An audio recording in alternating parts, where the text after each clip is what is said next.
You are listening to the second episode of Hard Reads, a podcast dedicated to the fighting game community. Today, me and the crew introduce Isaiah, who is joining us for his first episode, and the crew gives a background on what got us into fighting games. A couple of news topics we talk about this week involves Marvel vs. Capcom producer Ryoto Niitsuma, as well as Skullgirls creator Mike Zymont. The biggest piece of news that came out this week was the dates for EVO 2020 have been announced, and we talk about what game's going to be in and what game's going to be out. And then this podcast is going to be a special one because we give our live reaction to the latest ARC Live Twitch stream, which revealed Guilty Gear 2020 gameplay. I want to give a quick shout out to Daisuke Ishiwatari and the crew, the music crew to be exact, over at Arc System Works for making an absolute banger with the new theme, Smell of the Game. They released the full song for it. Please give it a listen. I'm going to play the intro riff as it's leading us into this episode of the podcast, so let's blaze right in.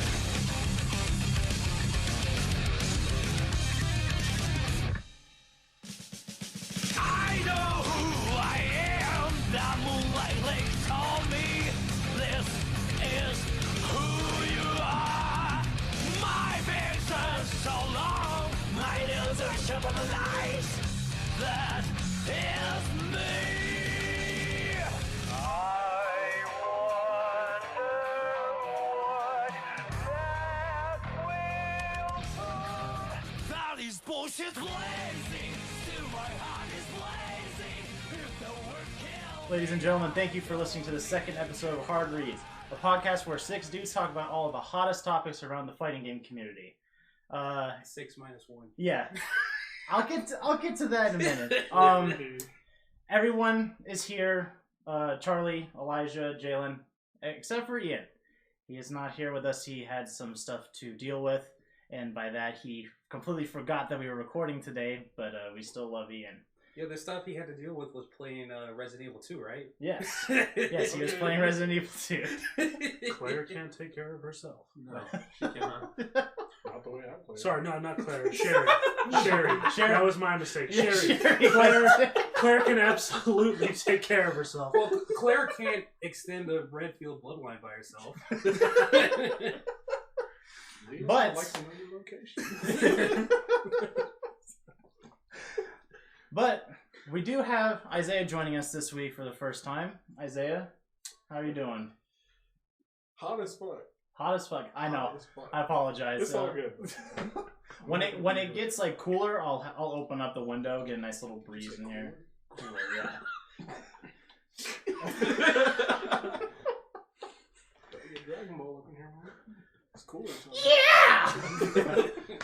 I'm playing me a dumbass.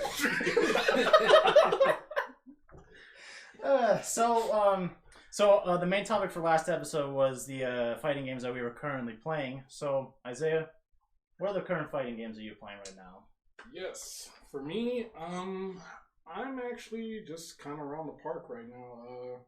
I recently just picked up the Street Fighter collection, so I'm flying through pretty much like all the Street Fighters. Recently being like 6 months ago, but who's counting right? Okay, first off. Okay, it pretty much wandered into my sight. How about that? That works. Never really had a chance to get into Skullgirls as much as I did, so I actually picked that up recently. Pretty much waiting for Guilty Gear information. Yeah. Before I can get fully invested into that again. Yeah. Because justice.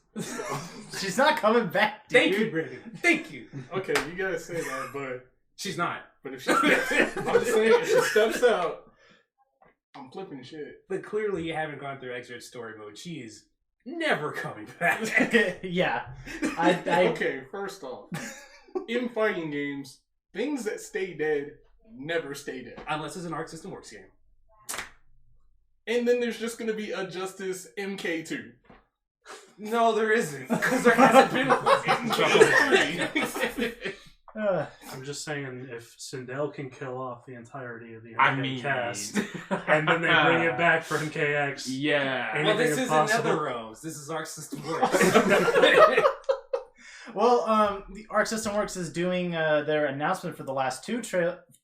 Jesus Christ, the two characters for the Guilty Gear demo for the Arc Revo North American Finals, and we're actually going to do a live reaction to that to see which characters are going to be getting in. Hopefully, some of our predictions come true, and hopefully, there's not a huge mess to clean up afterwards.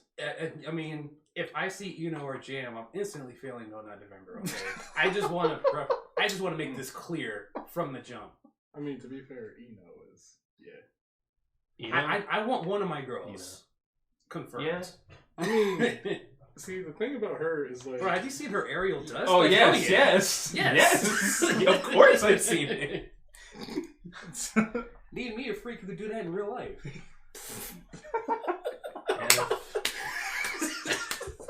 I like how Charlie's just quiet. Oh no, I was just about to say, if Justice gets revealed, then It was just Isaiah Justice. wins the podcast. Oh my god. Have fun losing the podcast, Isaiah. Okay, I honestly don't expect them, if they were to bring her back, that she would be in this one. Like, she's a really big part of the story. So I kind of feel like she would be... Bro, she died after the first game! In general. No, she's not. To this series, Jay. No! Yes.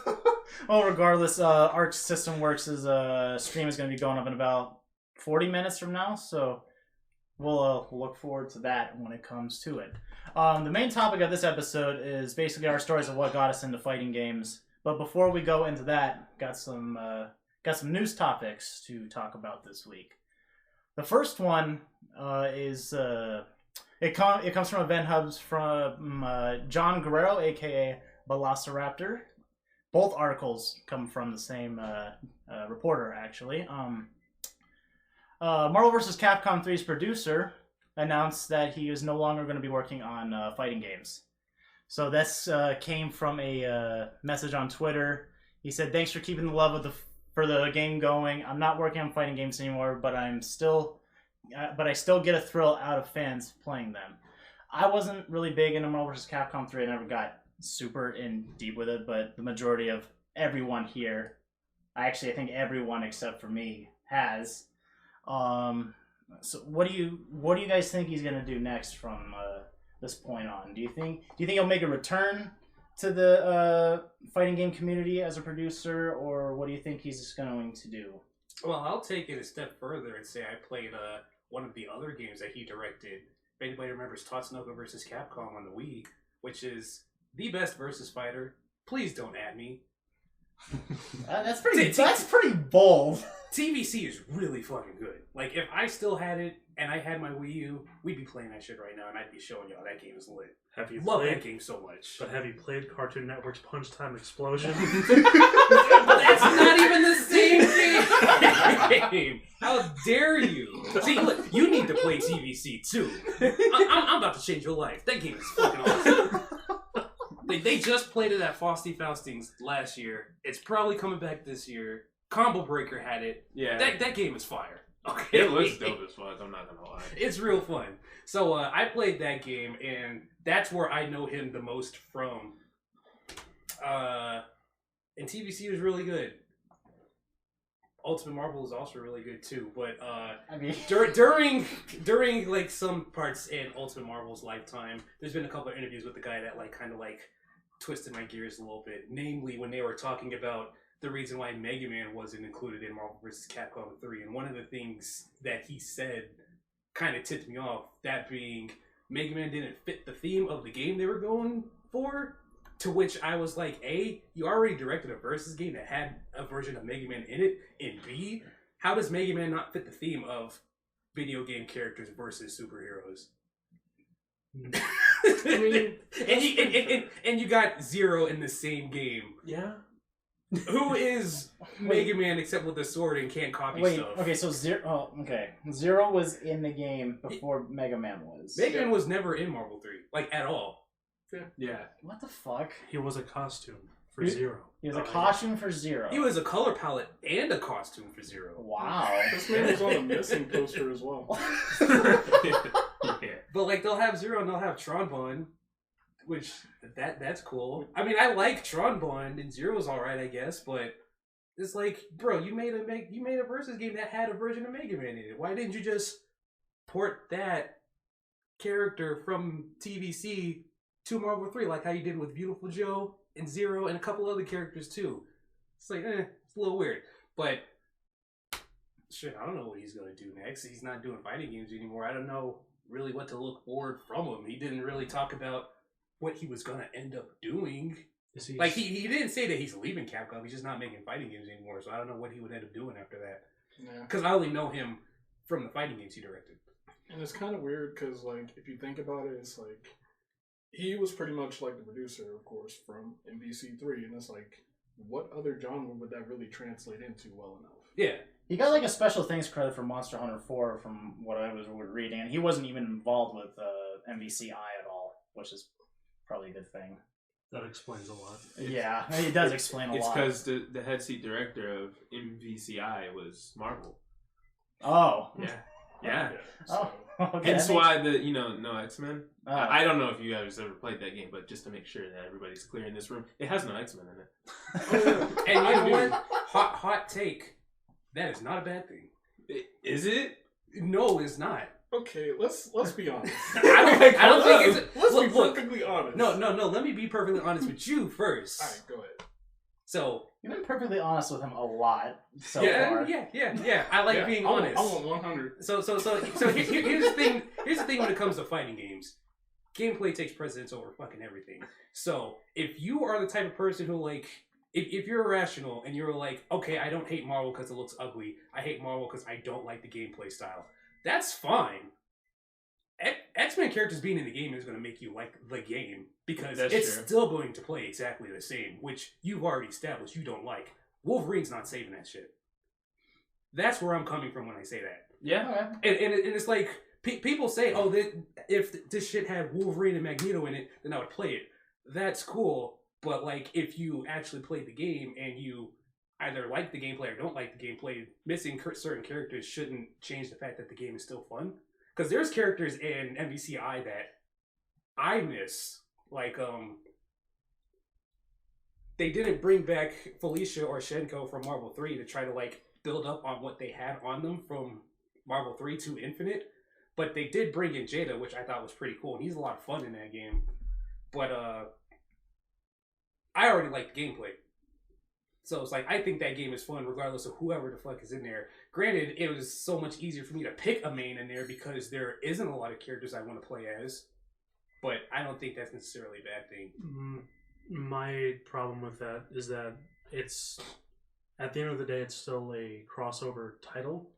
So, yeah, gameplay takes precedence over most things, especially with fighting games. But if you're trying to market a game like that, characters kind of have to take a larger priority because that's kind of like the appeal to those types of games. Oh, When you you're have absolutely crossovers, right. is my character going to be represented in this, especially a game called Marvel vs. Capcom.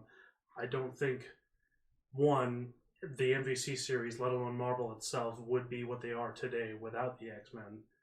And I feel like that should be acknowledged because before it was MVC, it was X-Men versus Street Fighter. Which is true. And I don't know. I feel like I agree with gameplay taking precedence over most things in terms of games where that's the focus, like actions, fighting games, and whatnot. But when you're specifically selling a crossover title, you have to kind of balance out. Like, obviously, we want solid gameplay, but also the characters are going to be the appeal and what draws in most of the people. Like, I don't know.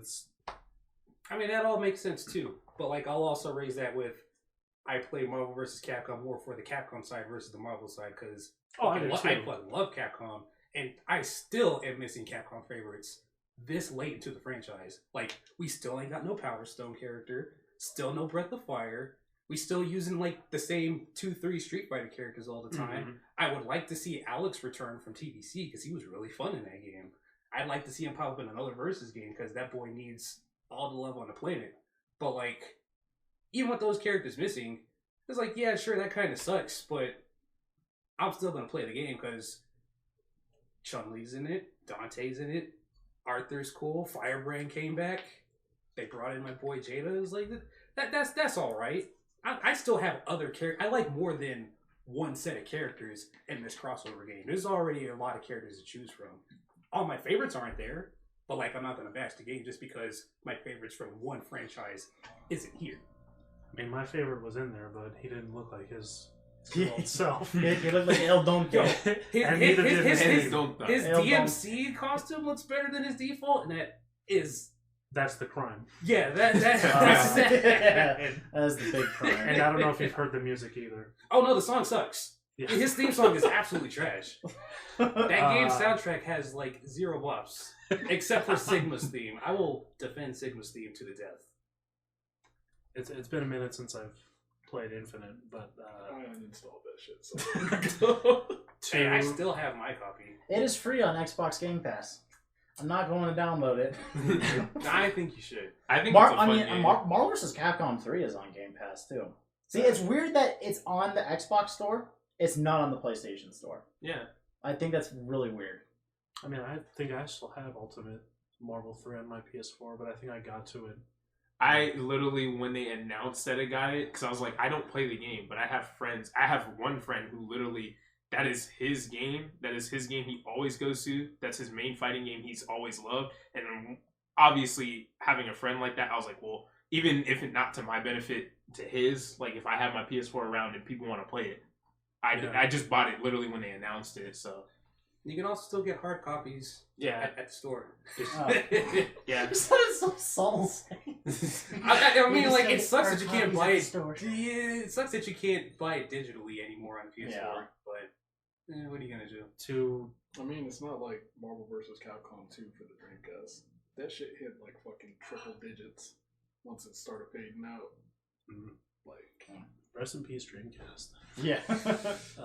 But to bring it back to Ryota, I think that they're probably going to take his experience and try to push it more towards other, like, severely gameplay focused titles, if that makes any sense, that Capcom might have, especially with their recent whole announcement of attempting to awaken dormant IPs.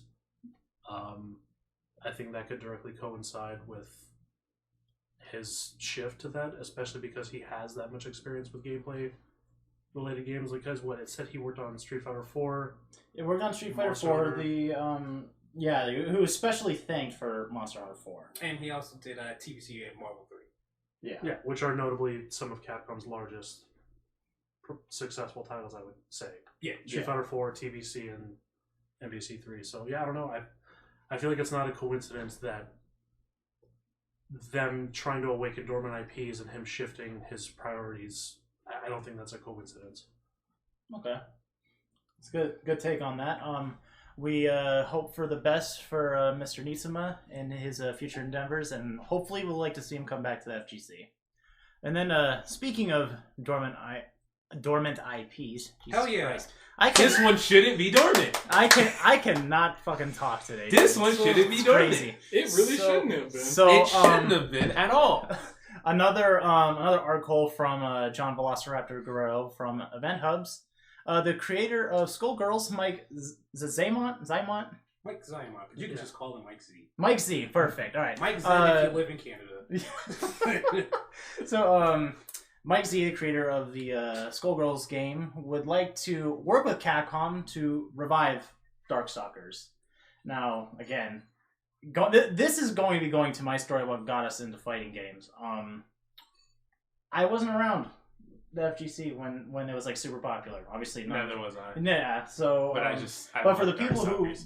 did play it and people who want to see it, and with the I'd say would it by popularity with Skullgirls, like how it's like a popular sleeper, I guess. Yeah. So, and hearing this announcement, I'm curious to see if Capcom is going to work with Mike Z on this, and how do you think it'll play out? I don't think Capcom would do it because they're kind of past their phase of outsourcing all of their IPs to Western devs because they did that before, like several years ago with Strider and Devil May Cry and Resident Evil. Like there was a whole point in time where they were like, "Yo, we're having all these Western devs work on our stuff," and they kind of like stopped doing it. And I don't think that they are gonna pick that back up anytime soon. And I feel like if they were bringing back Darkstalkers, they would probably want to keep it in house versus giving it to like an indie developer. Now, I think it would be cool if they like hit up the Skullgirls team and was like, "Yo, y'all want to help us make this Darkstalkers revival?" Because Mike Zymon himself is a huge fan of Vampire Savior. A couple years ago, when he would have his little local weekly streams, I'm forgetting the name to it. It was Salty something or other. It's not Salty Bread. Salty Spittoon? No, it's not Salty Spittoon either. I know what you're doing. It's like it's like I forgot what it was called, but it had salty in the title. But one of the 3 games that was always there every single week, besides Skullgirls, was Darkstalkers. Okay. So like, he loves the fuck out of that shit. And I remember seeing my Twitter feed when this news dropped. A whole bunch of people were expressing some concern. They were like, "Oh no, I don't want Darkstalkers to play like Skullgirls because Darkstalkers and Skullgirls couldn't be further from one another as far as gameplay is concerned." I honestly would prefer it to play like Skullgirls. As much as I like the mechanics and how Darkstalkers is played, the freedom that Skullgirls gives you as a fighting game player, not only to just play characters in a certain fashion that have so many avenues in their combos, but to the extent of an assist-based game that allows you to choose any move that the character has to their disposal as an assist. I'd rather it be more open-ended than to be designed in a certain fashion, in my opinion. Well, yeah, I definitely understand where that comes from, but when it comes to stuff like that, you also got to think about alienating existing fans. True. Because Darkstalkers is not a team game. I would like for it to not be a team game because I don't even like team games all that much, except for a couple, like TVC. Yeah. Shout outs to TVC, love that game. That's going to be my quote for today's podcast. Love TVC. Everybody should play it if you can. Download it on your Dolphin emulator. It's got an HD pack. And it looks so good. Yeah, but as far as Darkstalkers is concerned, Darkstalkers is kind of more closer to Street Fighter Alpha than it is to any versus game, and I like that. I like that it's a whole lot more grounded and stuff like that.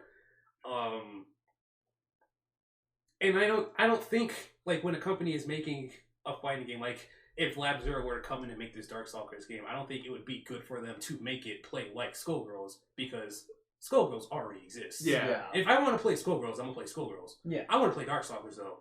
I don't want to play Skullgirls with Darkstalkers characters in Which it. is true. But I think Capcom would probably still have a lot more say in how they want the game to be fleshed out versus just Exactly. make this game the way you would make it. To 'Cause me, Capcom is very attentive with their IPs. Yeah, exactly. And Well, before they were, when they were now. dishing it out to Western despite people, the and, dark ages of, DMC and Operation Raccoon City. they Whoa. generally Those games That was a existed? thing. Yeah. Yeah, y'all forgot about Operation Raccoon No, City? I didn't. There was a Oh, whole no, I YouTube It's series cool. made It's cool for that it. you did because that game sucks. Thanks for bringing it back. Yeah. You know what's even like I hate to go off topic, but do you know what's more insulting about that game is that game came out, then it came out when Umbrella Corp, and Raccoon City is still better than Umbrella Corp. Yes, That came Raccoon out like City 4 years there after. is better It than makes Umbrella no Corp. sense. It makes absolutely no sense. so to, I was fucking watching gameplay for Umbrella Corp and watching this dude just like do some like Gears of War roadie run around with a sickle and then just get an automatic like ones like he's got Commando Pro and killing people. Like it's not okay. It's not okay. I guess to clarify the renaissance of Capcom. The Renaissance. the return to Capcom. They show an intense amount of love for their IPs, and I feel like, especially with, again, to take it back to the recent announcement about trying to revive dormant IPs and what can happen when they actually pump love and care into their series, I feel like they wouldn't just hand it off to a company and say, no, do with it what you will.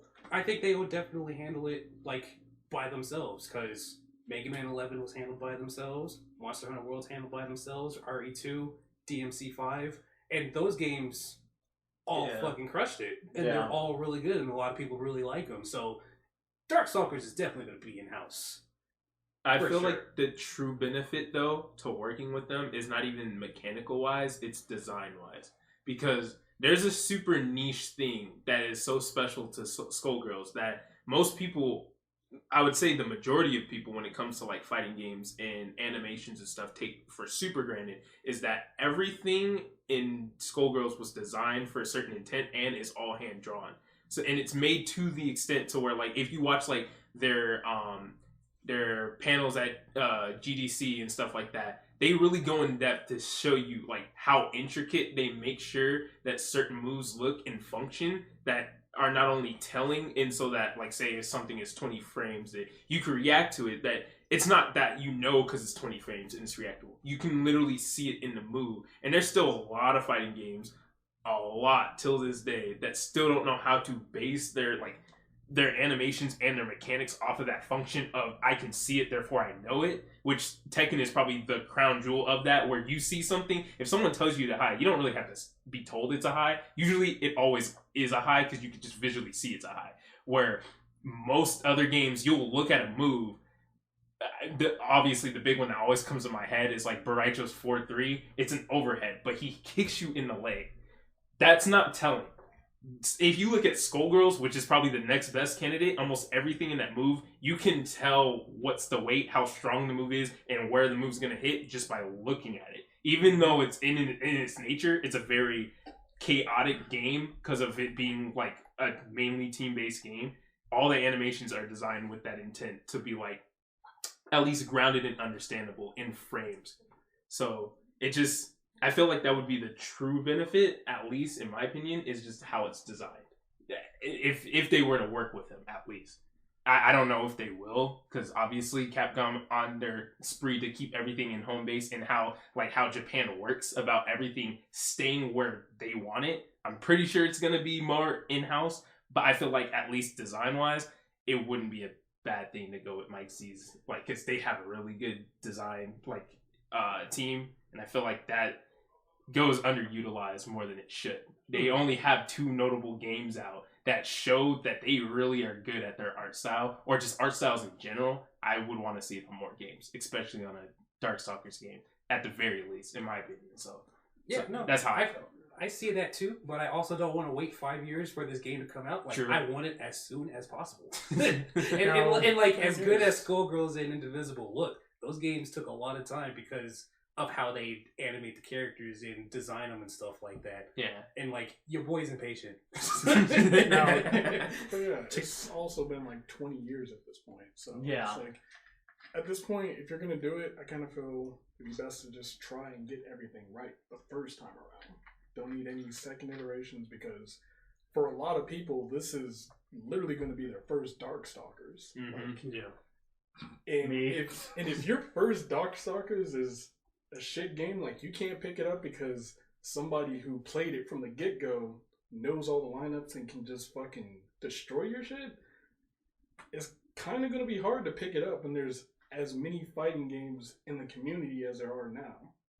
Especially for, like, Darkstalkers. Don't get me wrong, I fucking love this game, but trying to come in and then you have literally all this stuff, BlazBlue, Street Fighter, Tekken, and everything, you gotta get the shit right. I think to add to that as well, because I know you brought up the point of it has to be done in-house because of recent games, but like, I don't know for sure, was NBC Infinite and Street Fighter V done in-house? Yes. Yes. See, that's the contingency that I'm also thinking of, is like, granted, both worked relatively well as games, but obviously as far as the general populace goes, they didn't get received as well compared to previous entries. And Does anybody want a banana? You know? You ever look at Ken's hair and just say you want a banana? But I still play Ken, damn it. Wait, you played Ken in his Dante costume, let's be real. I mean, true. Yeah. But I have, wait, hold up. I have to support Ruben Langdon any way I can.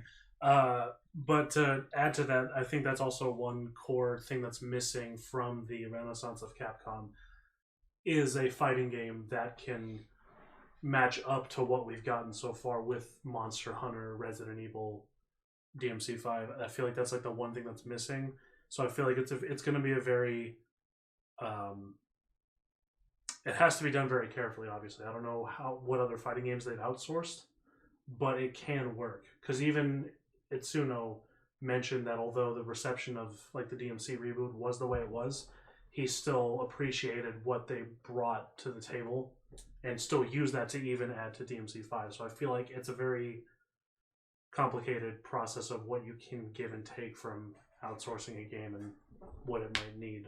And also, don't forget, this game is coming out at the time in which games, and not only just games in general, but fighting games are starting to have this higher fidelity and looking in presentation that we've never had before. Like, I want to say just about anyone in this room, even though whether you like Mortal Kombat or not, but when Mortal Kombat first showed, I'm pretty sure everybody looked, and they made it apparent because the whole physics and whole engine was designed to make the blood not only look realistic, but look and make that character's actions and facial expressions look super and hyper realistic. Everybody looked at that game and thought that was like probably the best looking fighting game out. And that was just the trailer when it dropped. I mean, I didn't think that. I threw up.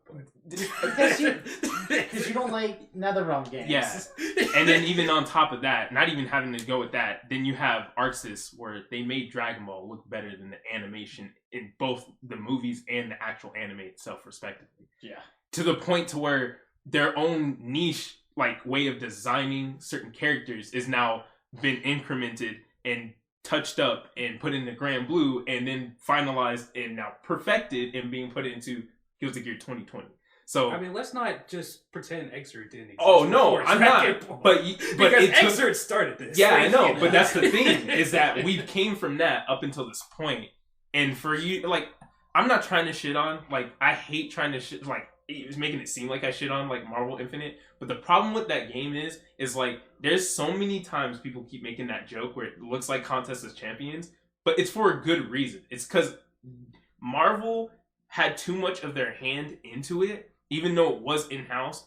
They didn't want the game to look good. They just wanted to sell Marvel to you. They didn't even care about the Capcom characters. And then even looking at like Street Fighter V, even though that game has certain characters like Chun-Li who look like crazy, but then you look at some of the things that they cut back on in animation and in or just quality of look and design choices, like certain characters' hairs. Certain characters' hairs look amazing, like Nash, and then you look at Ken, and you're like, why? How did you get that? And then I want to say a year later down, now you introduce costumes with better hair animations that are you still didn't go back to fix that one thing you claimed that you were going to fix and upgrade, but you keep coming out with things that show that you're aware of what you did. You're aware of your I wouldn't want to say quality choice or like choice of design, because not everything was a choice of design. They had an intent purpose on making Ken's hair the way it is, but like how they designed it, how they went about it,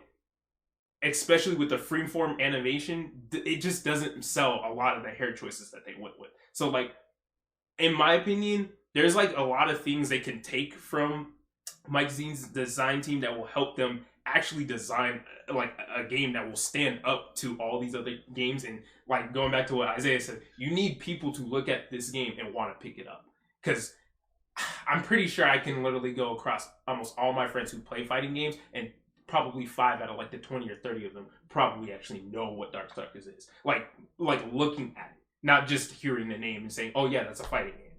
You need more people to look at this game. So looking as best as possible, as well as function, because I still think I'm always the person that's like function over form, because I want to play a game that makes me feel like I'm having fun, not look at a game and think that I'm having fun. But there's still always those people who will walk into a Walmart, a Best Buy, or a Target, and they need to look at that game and it looks amazing. And I don't want to say I'm not 100% solid, like confident in Capcom, because they did come out with Monster Hunter World, and I love that game to death. And not only just purely looking at it, but it plays fun. Playing fun doesn't speak to other people. Looking fun speaks to other people. People who've never even tried a fighting game in their life, and they'll look at Lilith and go, oh, that's cool, and look at like Morgan and go, wow, and then look at all these other characters that they don't even know about because they've only seen those 2 characters, or they've seen like her and Jeddah now. They still don't even know there's like a whole roster of these characters that exist.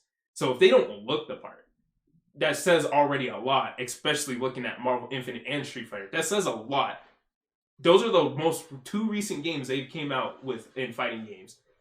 They don't stand up to these games anymore. Like, especially when they came out, but now it's even worse because of the games that are coming out and are to come out in the next couple years. They need something. And I don't feel like at this point their team, at least their design team, has enough, I don't want to say skill, but I guess their direction on what they're going with on these characters, or just the design in the game in its integrity, it's not going to hold up if they keep doing the same thing. So I feel like at least with their team, they'd have some direction. Mike Z and their design team might have some direction at least to go off with. Because In-Home obviously is not getting the game sold. At least from this standpoint of where it stands right now. So, in my opinion, I feel like it's just, I don't know. I'm just going to keep batting for that game because I like hand-drawn shit. As a personal artist, I feel like that game should just be played basically just by how it looks. But all that aside, and like my bias aside, you need fresh eyes where obviously yours have been, theirs have been in pixels for like the last forever. And then the first two fully 3D rendered games, aside from Ultimate Marvel vs. Capcom 3, they have not did really well at it. They're actually worse than subpar.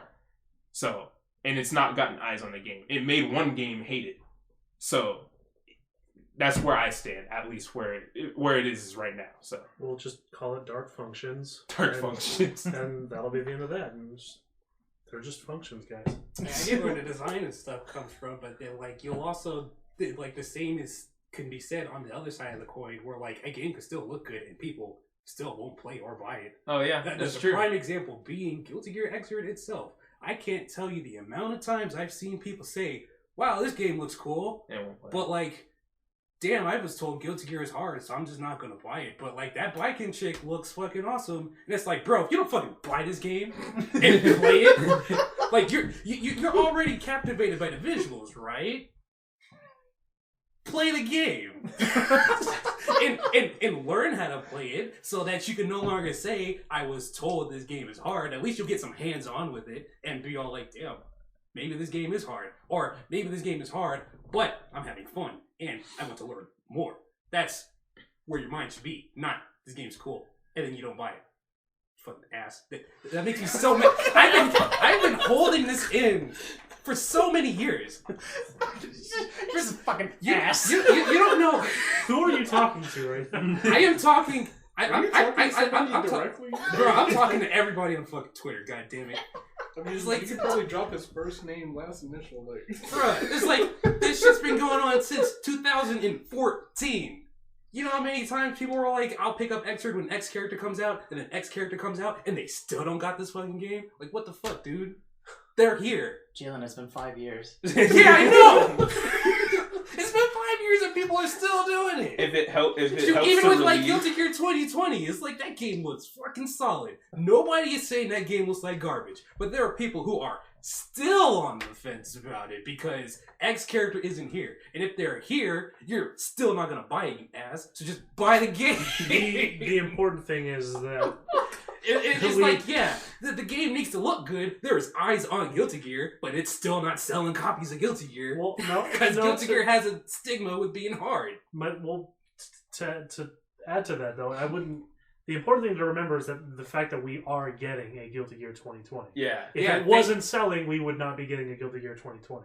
Well, I mean, if Dragon Ball didn't sell, we would be getting Guilty Gear 2020, but Well, I mean, I feel like That's not a side that's where all that money came from. I mean, Let's be real. to be really honest though, They about like, to get this Grand Blue money too. yeah, Like, that's what I was gonna say. Like, if it to relieve your distaste of those same people are the people who picked up Dragon Ball, yeah, no, and thank you. they heard it was easy and still are dropping the game. But yeah, No, to no, be hell honest, yeah, they thank still you. bought it though. Yeah, So- no, thank you for buying Dragon Ball so I can play Guilty Gear. Exactly. Because they had some intent, and they're like, "Oh wait, so this is made by the same people who made that hard game." Oh, goes and plays Dragon Ball, gets mixed by Frieza, and even worse, gets mixed by Cell for 3 hours, and they're like, "Nah, I can't do this." And then you said that other game has what? YRC? What is that? What are those things? PRC? And yeah, that'll help not make your game sell. But even then, it still sells. So It also helps that Guilty Gear is not the only trait that the Arxis pony has. yeah, So I feel like that's also important to remember. It's also got police blue, and I'm still want more police blue. And, you know, And Battle Fantasia, please come back. Please come back to me, Battle Fantasia. in the Quast tag We haven't battle- seen you since 2008. It's been 11 years. oh my gosh. It'll eventually. I keep seeing people say I want Arxis to make another licensed anime fighter. It's like, stop asking them for this shit. They got other IPs, damn it. Battle Fantasia is fun. I'm gonna need to bring that in here sometime. For sure. With the Arxis stream actually just started up. Hype Dog getting hype, and it looks like a best boy over there. on Weren't you the- talking shit about Hype Dog the last time we were playing Blaze Blue? Well, because he kept making these fucking noises in the He background. kept making hype noises. 'Cause that's his name. I'm getting fucking bodied by this dude using Ragnar. He's He's getting hype. Fuck. That's why he's hyped up. I was just so I share- annoyed. I share a very symbiotic relationship with Hype Dog, Brandon. You have to understand, Hype Dog when helps I'm me Ragnar- land combos. Yeah, when I'm Ragnar and I get that Infernal Divider on you and I hear Hype Dog cheering me on in the background, we pump each other up and it's just... You can't disappoint the best boy. I'm sorry. Oh shit! Who we got? The stream actually just came up. We got Range Kizzy K, Octopimp, and ARC Kenny, Art Kenny. Oh yeah! Shout outs to Kizzy K. Yeah. So let's see how this is gonna go. We'll get that hot TV audio.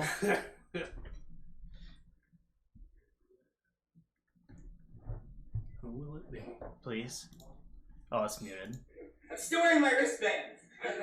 He's still wearing his seriously, wristband. I told my dad. Shout outs to the Jin Kisaragi outfit sitting in the back corner. Oh, yeah, yeah. facts. I'm a Kai player. That was the camera like I was on the office. We're just gonna. Even though Twitch chat is great, we'll have to put it to the side. I'm having a very... I need that cabinet. I was just about to comment on that. No joke. Years ago, when I was super into Blaze Blue, I was on a mission to go to any arcade I could to try to find a Blaze Blue arcade cabinet, and never could. So seeing that is a very... Did you ever go to Game Nest? They had They have continuum shift. Yeah, they have a there. continuum shift cabinet. That was the first time I actually sat down Really? and played Blaze Blue longer than I want to say than an hour on my own console, and I was actually pleasantly surprised that it didn't. Well, the buttons didn't suck, so that was the good thing. That was the important Always a part. good thing. Actually, you gotta ask yourself every time you go to a cabinet, before you even put the quarters in, let me test these buttons. Real Yeah. quick. Yeah. For real. It's also a little weird, though. The screen says Guilty Gear. And the And the machine is a Blaze Blue machine. Yeah. I see Jin and I see Noel. Maybe it's a cross tag? I don't know.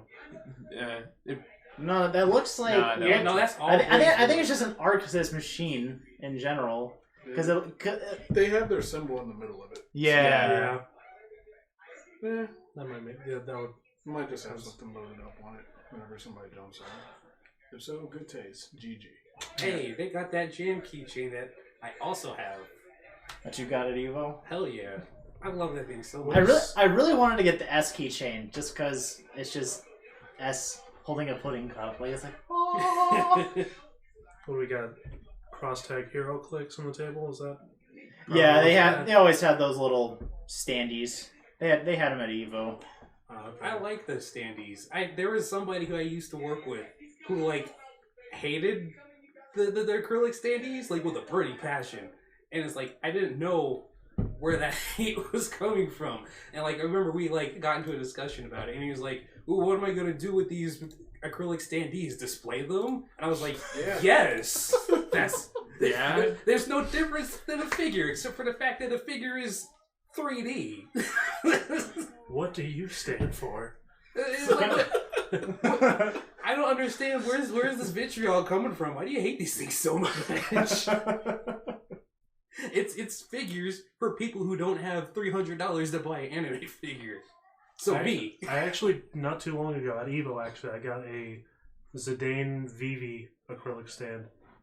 which I don't know if you know those characters by name. Of course I do. Okay. I love Final Fantasy You- IX. We had this conversation before. It was very brief, but I told you Final Fantasy IX was the best one, and like Okay. you shook my hand. So I'm mad you forgot about that. No, just I was registering the look you gave me. Like, what are you talking to me about these No, characters? for? I'm just like, why are they at Evo? But shit. It was one of the artists. Yeah, it was an Oh, artist okay. alley. Okay, Yeah. that makes sense. Yeah, I'm all about that. And they're sitting right next to my Final Fantasy IX figures that I got at. It was like some old toy shop ish, and they had those figures, and I actually remember having those figures when I was a kid. So I was like, "Oh, I'm about to pick this up." And just Yo, did you place it see right the there. new ones? The new ones that Square is going to be putting out real soon? Hmm. Of like the Players Kai, there's a whole entire Final Fantasy IX series that they come out with. It's got every single party member plus Beatrix. Ooh, I'm gonna have to Yeah. get out. Beatrix As long as I get my needs. favorite. It's everybody plus Beatrix. I was like, okay, like I was already sold, but now I'm buying all these. Bring Beatrix into Dissidia. Does anyone else play Dissidia? Not NT. I Why? haven't played Dissidia. That game since, like, the sucks. PSP. I hate NT so much. I feel so hurt right I miss 012. Dissidia 012 was heat for sure. What, you mean when you had to grind out a ridiculous loadout just to compete? Well, look, that was like the one caveat with that game. But when you had your grinded setup, it was fun. It's like, I felt like that game should have had like a fighting game mode in the sense that like all of the characters' skills and attacks and stuff were already unlocked and you could just customize that shit before you jumped into the match instead of grinding everybody to level 99 before you can fucking use them. Like, that was my one problem with that game. It's like, damn, I would like to switch mains, but I can't because Zidon's the only character I have at level 99 and I can't play Squall because he's level 2 and he Did you has just like call him one Zidane? attack. Did I? Did you Yeah. just call him Zidane? I did. Zinedine Zidane. Sometimes I'll say Zidane in the sentence afterwards. I'm that guy. I'm the Hydro City Hydrosity guy. Oh my god! You call it Hydrosity, I'm gonna fucking throw you out right now. I'll call it Hydro City first before I call it Hydrosity. Thank you. Fucking hate those people. God, it's Hydro City. That's literally what it says. How do you feel about Metropolis? Do you call Hydro Pump Hydra Pump? Hydro Pump? Yeah. Oh That my famous god. red lantern, Astro Citrus. Oh yeah.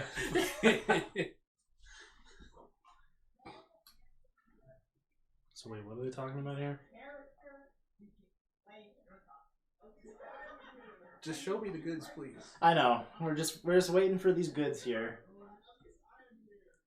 I just want to see one of my girls so I can start crying and fail Donut November.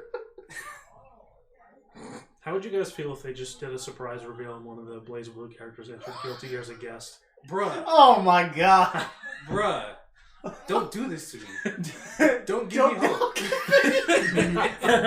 Don't do that to me. Don't do give what? me- don't give me hope. Don't give me hope. Oh man.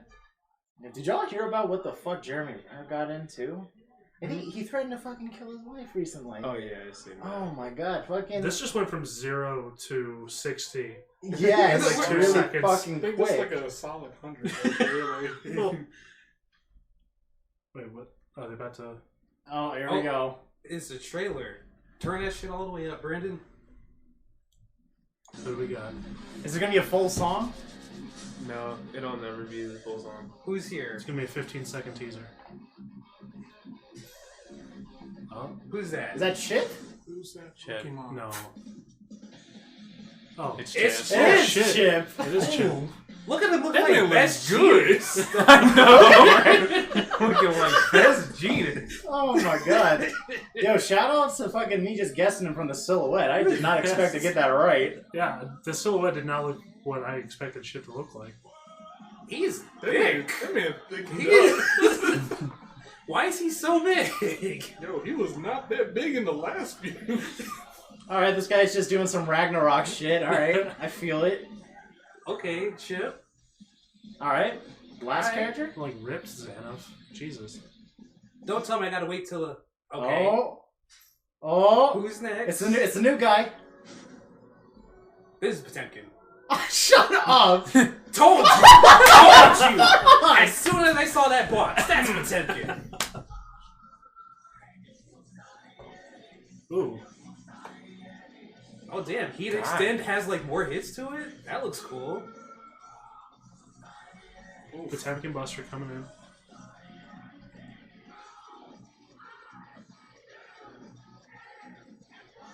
Heavenly Potemkin Jeez, Buster so once damn again good. being another Potemkin 30-second here. cutscene. Looking like a real robot. Alright. Well, I didn't feel no nothing to remember. Well, that's good. I want to get that fucking picture for the Arc Revo mural. I want to get that picture blown up and have it like on the wall right there along with other shit because it looks sick. But all right. So Chip and Potemkin are going to be the characters for the Arc Revo demo. Safe We picks. we Very all safe very. picks. we all were wrong. Because I said either Johnny or Elfelt or the new guy. What you said, Jam Eno or the new guy. We still don't got the fucking like, dude. He's been here since the first He's trailer, been and we don't here since know August. anything about He's him. been here since except- August 3rd. He's We new. we don't know We anything. know he's new, he's black, and he has a mask, and that's it. Yeah. I mean, for He's some new, which people, is why that's they're all they saving need, him. No, I need more. I want to know his name. Who did you? Who did Oh, that's you too much say? information, man. That's highly classified. A man needs a name. I think I chose Leo and who else did I pick? I remember you saying Leo, but I don't remember who else you said. Yeah, I'm blanking on it. I want to say Johnny. Maybe I can't remember. It was Leo and someone else. I know. You said I s- Dizzy and. Well, I said I wanted Dizzy, but I said I know it's probably. I felt like it would be Eno or Johnny because of popularity, and Johnny just because Johnny. Yeah. So John, I felt like to me Johnny is just a super safe bet, but I guess Chip is an even safer bet. Milia. Which makes sense. He did say Milia. There we go. To be fair, if you That's have right. May, you can't have May without Johnny, though. Yeah. True. That's, I mean, Exert had made without Johnny. And So- then Johnny came in the They update. But like, you know, she showed up without her mans. nah. We'll just He keep- just went. And he wasn't in jail this time, so like there was no excuse. He was just getting some cigarettes, man. Oh my gosh. Said- You- Johnny said, "Hold you on, I okay? need more coins and more cigarettes." You make it sound like I left somebody. So Chip and Chumkin. yeah. Chip and Potemkin. Yep. Chip looks big as fuck with his Chip best That genius. yeah collar. yeah no shit. Pretty sure Chip was bigger than Potemkin. Yeah. Yeah, it was really fucking close, but no, Potemkin looks like he fucking got some anchor arms. Yeah. Like that man was big. He used to be a nerd, but now he's a jerk, and everybody loves him. Bro, Chip looks like he went to the fucking Soul Bad Guy gym. This man was fucking lifting everything. Not ever see a thick ninja before. This man was like, I need pants, these baggies. They laid You know, Yeah. I'm gonna be honest. I don't necessarily liked his collar thing that he's got going on. Because it reminds you of Best Genius. Well, no, because I like Best Genius. But it's like, Oh, we got Mr. Ishiwatari up here. Let's see what he's saying. can you tell us the black guy's name, please? サンゼルスの方で行われますアークレボアメリカ2019にて、先ほどご覧いただいた PV のギルティギア最新作がですね、6キャラクター使用可能という状態で遊べます。当日はですね、僕の方も現地に行きますので、ぜひ皆さんとお会いできればなと思っております。今回のバージョンはですね、まだまだ作りかけの状態ですので、全然完成品とは程遠い。 Well, that's good. We really hope that the demo is nowhere close to being the final product because people will be pissed. I mean, here's Well, what I think they're saying that as far as like from a gameplay standpoint. yeah, just balance wise. Okay. But oh, Wow, they're bringing back. we're English bringing voices? back English dub to Guilty Gear. All right. Ooh, I hope it's better than Extra Vanilla's English dub because ooh, that was a little rough.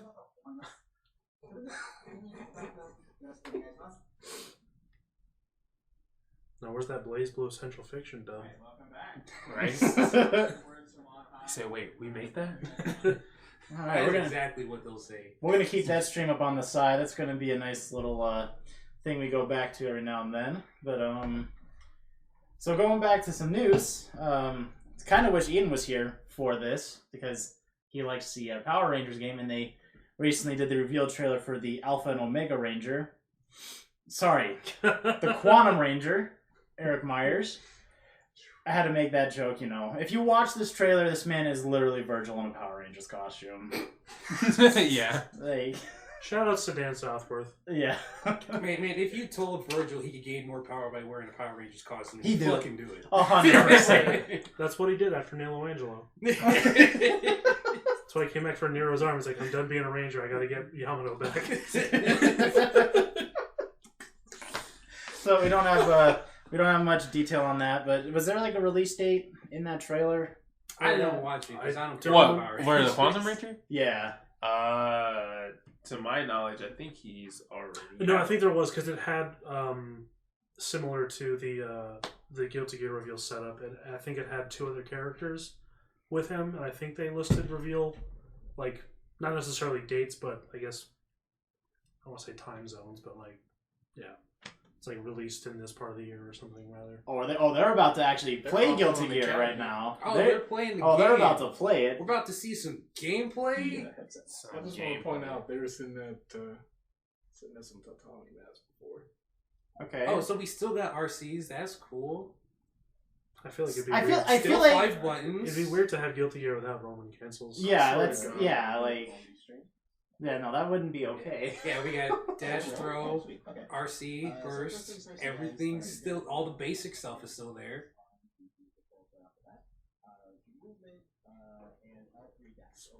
Yeah, so far it looks like Guilty Gear. Well, that's good. That is good. I accidentally scrolled onto the comments of this Quantum Ranger trailer. And did you see Virgil as a Power Ranger in the Oh, No, comments? no, I've they're- seen 2 better things. Oh, they're all fantastic. Foolishness, Lord said. Power Rangers Battle for the Grid featuring Virgil from the Devil May Cry series. Oh shit. So let's see the. Are they going to show off any new mechanics, or if it's just basic Guilty Gear? I mean, if it's just basic Guilty Gear, that's fine. Ooh, Oh, they split I up like- characters based on their type. That's interesting. I That like is- this. You know, I was gonna be like, why the fuck is May under power? But I forgot she's holding a 30-ton anchor. Yeah. May is also a power type character. You see, I noticed that when I was getting my ass kicked by Anthony at work. Yeah, like Exert lists her as a power type. Like I'm just sitting here, and this dude's doing a simple fucking combo. He's like, fucking a third of my health bar is gone. I'm like, I'm just "The gonna fuck, point. guy?" I'm just gonna point this out. I feel like now that they're done with Ragna's arc in Blaze Blue, they felt, you know what? Let's make Soul look a little bit more like Ragna this time around, because they're dipping in more of that red and the white, and his sword looks less like a lighter and more like an actual buster. Shoutouts to Well, that jacket he had in Exert story mode. Well, no, I remember the jacket, but it wasn't as like prominent in his gameplay. Yeah. Like now in game, both Kai and Soul look like. Oh, you're approaching me. Oh, look at this fucking Soul Calibur as Welcome to the narration stage before of the history. match starts. Bro, I kind of feel like that's an anime open if I've ever seen it. Yeah. Wow, this is a very long opening to start the match. I'm okay with that. Well, we can go to the command list here. Oh, we still got command normals? I saw that briefly. His lighter got heavier Dust, sweep, chain combos are still the somehow. same.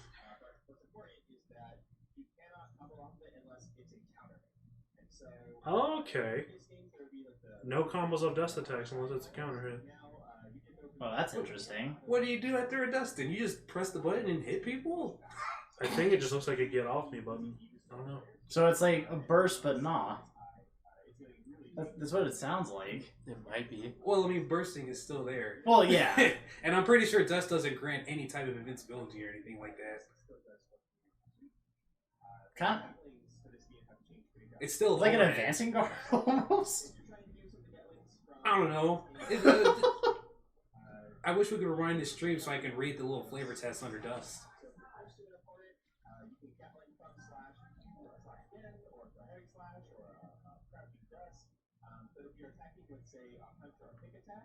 Those attacks will only get linked into attacks on that button, so 2 key can go into 5 key. For a I'm not even sure if I used a lot of Gatling combos.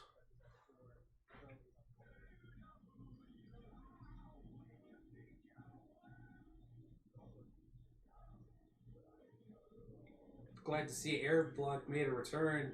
Shoutouts to Air Cards. Oh, bro, I'm just enjoying the music in the background. Right? I can't even hear the music all that well. Yeah. Faultless D is back. They're Cool. fucking going in.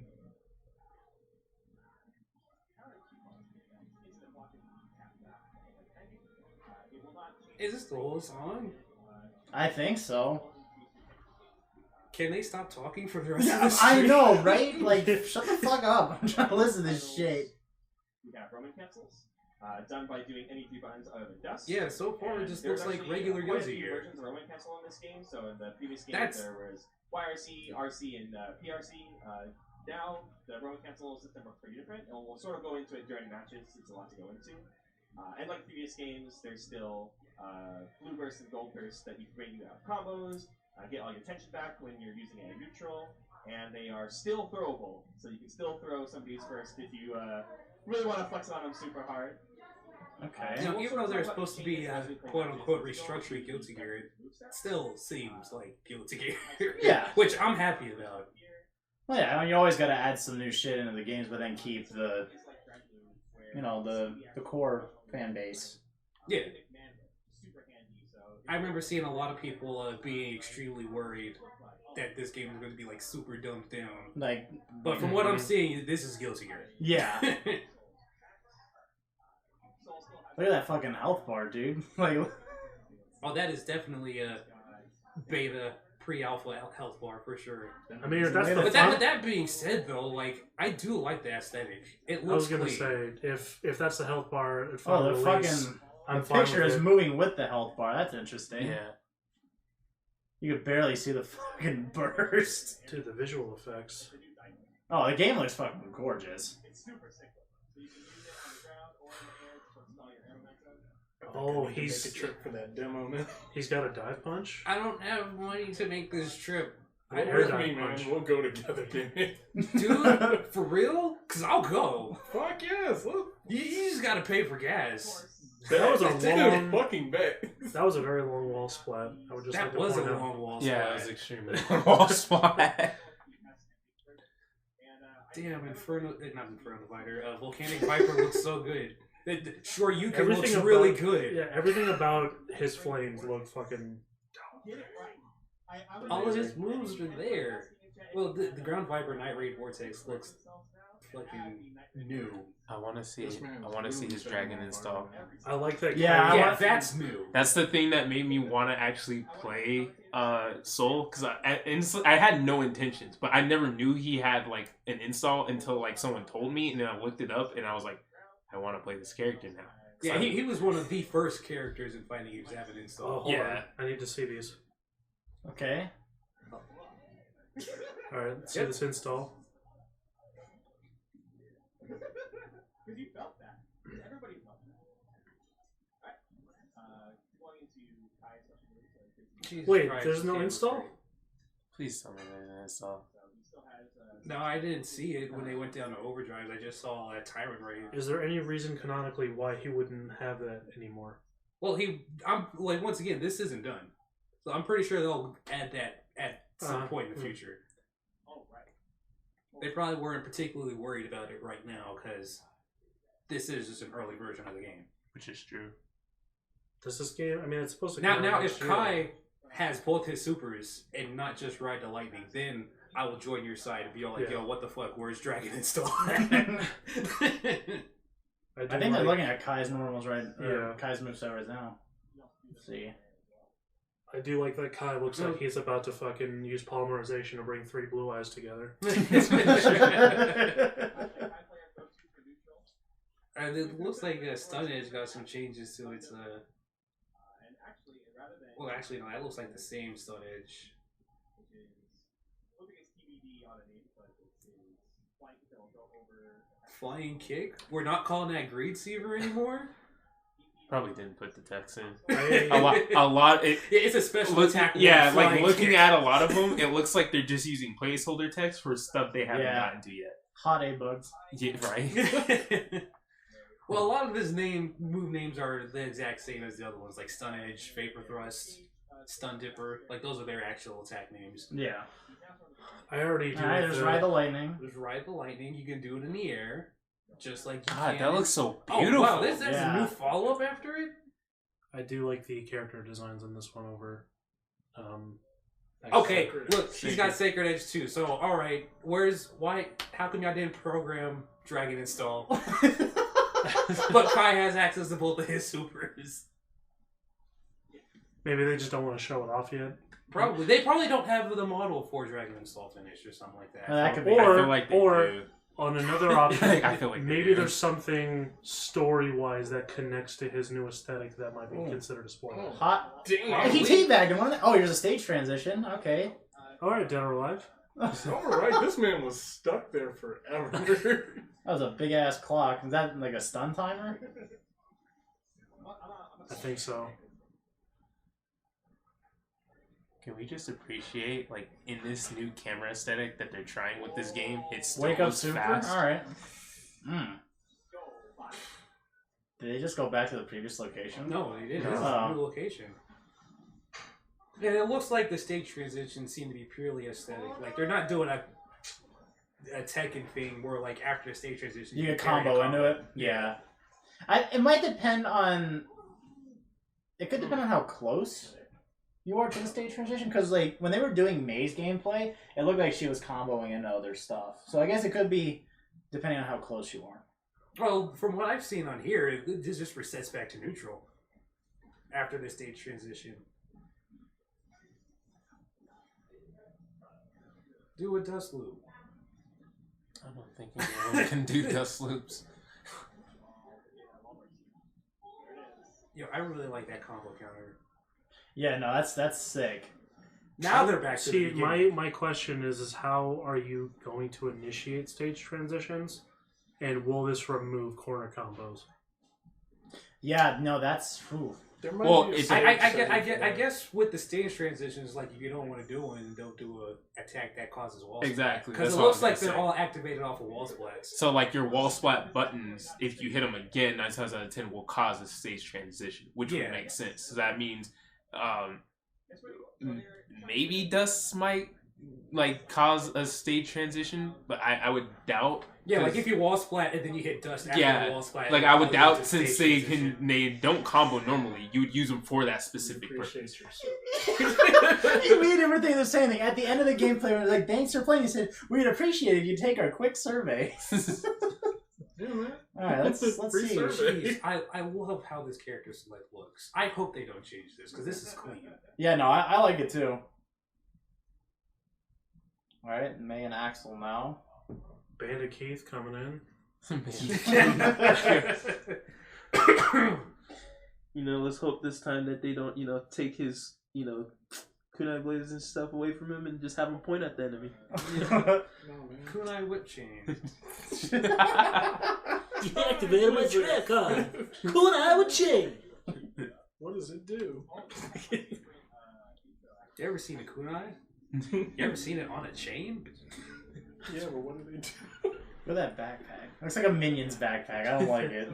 It's actually a I forget the thing's name, but it's the Guilty Gear mascot as of like in 2010. Okay. He had his own little spin-off game on the Nintendo DS. Can't wait to spin-off see game? all these full screen normals. You said full screen normals? Can't wait to see them. Alright, so you guys want to continue on to this, or you want to move on to the big news topic that we got? Yeah, I mean, I don't know how long you want to. I don't mind. We can keep this up on the side. I just don't want to risk distracting because I feel like we're gonna move on to one topic and then be pulled right back to Guilty Gear. Yeah. Yeah, you're right. I mean, I can keep my mouth shut while I'm watching stuff. okay. Same. All right. But we can. Oh, before we even move to that other news topic, Yeah. this came out like yesterday, so it's fine that Okay. it's not on the docket here. But Namco showed off the first character for season 2 for Soul Calibur 6. Oh, Hild is coming back.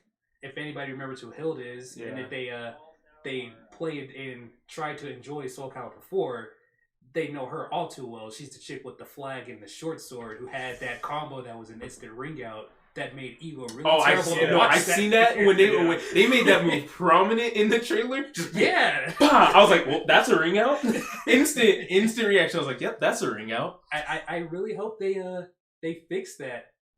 They didn't. Bro, you just took me back to a place I didn't want to go. But her new design looks absolutely sick. I like how she looks now. So I don't know if any of our listeners at home play Soul Calibur 6, but I certainly like that game a whole lot.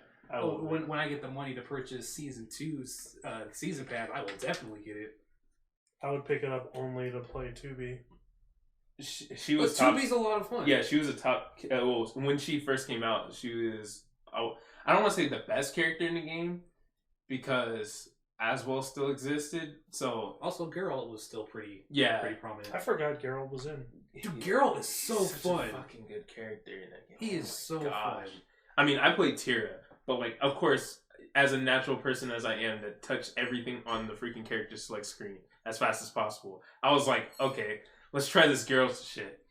Oh my god, that man's flame spell is stupid, and I love it. Geralt is dope as shit. I got some meter to spin. God, and you're sitting there blocking for like 3 whole ass, not even 3, like 5 whole ass seconds, and you're just like, when does this end? Until you're off the stage, man. Give it a couple seconds.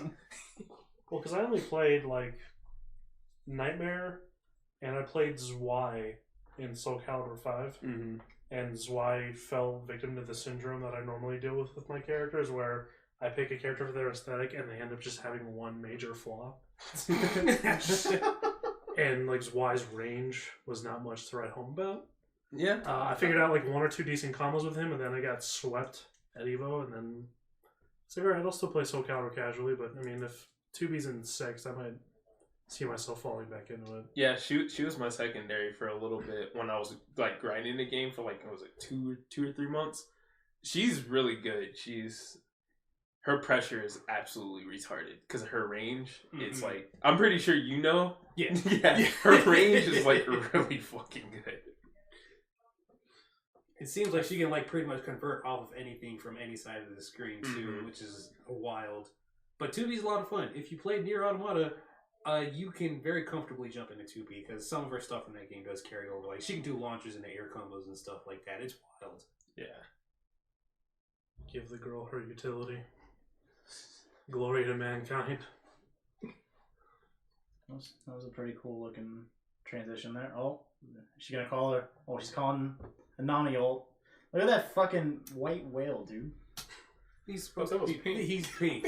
Oh, it's pink? Yeah. Pink, bro. Oh, It's shit. whale. Pink whale. It's a shiny whale. It's a shiny blue whale. That whale has been pink since day one. I have not been playing Guilty Gear since day one. Why does this environment looks like a Monster Hunter background? I don't know, it just makes me think of Monster Hunter. To be fair, though, it kind of reminds me of what Bridget's stage used to look like. Mm-hmm. There's a little forest. Oh, yeah.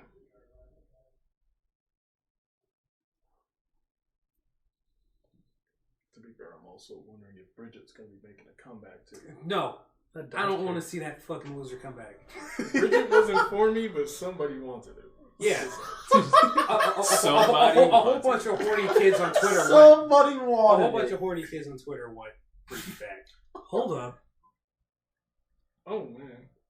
I was just trying to pick apart those graphs. Thank you for playing. We would also appreciate it if you took a complete survey really quick. We're going to have to, in order to dive deeper into this stuff, Charlie, we're going to have to go back to the stream archive and like pause the stuff and read everything. Because there's some stuff that I want to read too. Yeah. Last 2 characters obviously are fucking Potemkin and Chip. Potemkin. Now look at Potemkin's new stance. Struggling to stay within the boundaries of the screen. Yeah. He's like, what? I gotta stay inside this box? I don't think you guys realize how thick I am. Potemkin, how big of a room do you need?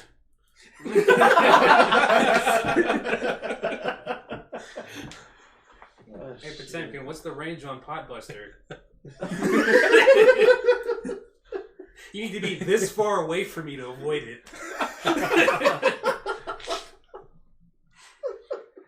This doesn't translate well over to the podcast, but like everybody's just kind of like having their arms wide apart from each other because Potemkin's new stance is him just kind of standing with his arms like out, like trying to tell you how much he loves you. He's like, I love you this much. No, he's trying to tell you how much life you're going to lose when he gets that buster on you. Oh shit! Like Potemkin, that's the same size as my entire life bar. I'm aware. Okay, this map, from what I just saw, this map has very much BlazBlue vibes. Oh, this looks like the Ilia Castle stage from Exeter a little bit. I'm still in the mind of saying this man looks like if he punches you in your chest, he'd literally punch your soul out. Oh my Christ, god. He's finna serve. He said, man wait, crouched. you lost? You got served. This man crouched and opened up his hand like, What else? Ah, jeez, Potemkin's a big boy.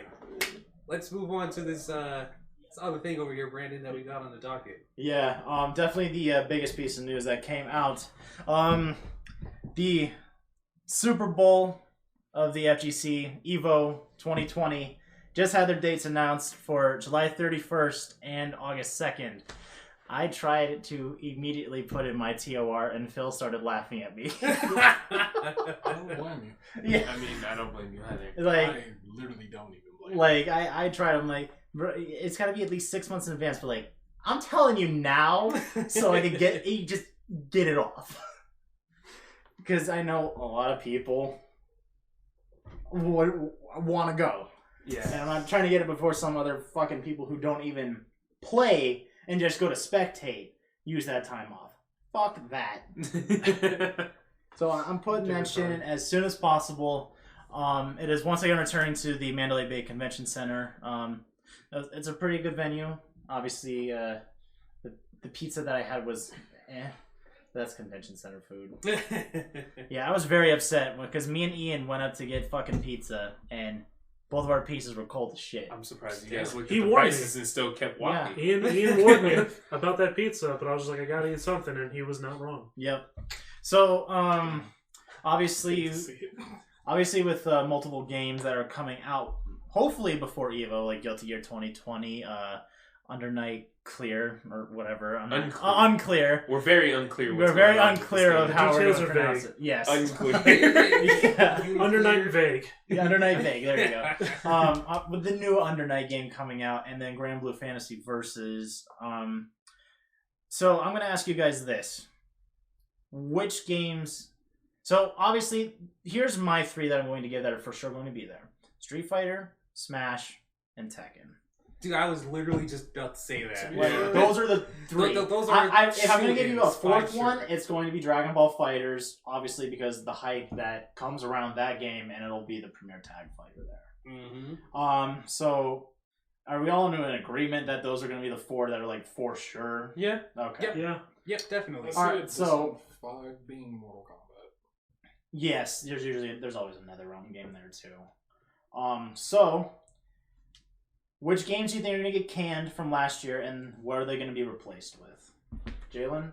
I feel like Cross Tag is going to get canned, and it's going to be replaced with Grand Blue Fantasy Versus, or if Guilty Gear comes out before EVO, because EVO's made it abundantly clear like a game could come out a month before EVO and like it'll be on the fucking main stage. Yeah, 'Cause yeah. that's what Cross Tag was. Yeah, yeah, I remember. that. So like they don't fucking care. But if Guilty Gear comes out, then Guilty Gear would definitely be in EVO, probably over Grand Blue, unless they want to have like anime EVO and have Grand Blue and Dragon Ball and Guilty Gear and Unist all there, which I don't think that will actually happen, but I won't be mad if it does happen. So I think Sam Show is getting canned. Yeah, I think Sam Show is a one and done. Guilty Gear is coming back if it comes out before EVO. Now, if Guilty Gear doesn't come out before EVO, I still think Sam Show will get replaced. I think it will get replaced with Grand Blue. I don't know. I feel like Sam Show would probably still be around. probably won't have as many entries as it did this year, but I feel like it might still stick around. Max. Yeah, one more year for sure. At max. I know I know you hate cross tag, but I personally think it's going to stay so they can just have another tag fighter in there. I mean, you just have one. They've had one I multiple know. years before. Yeah.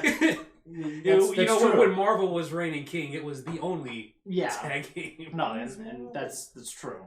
I mean, I think Tekken Tag Tournament had like 1 year. I think It did have 1 year. After that, it extremely fell off. But Yeah.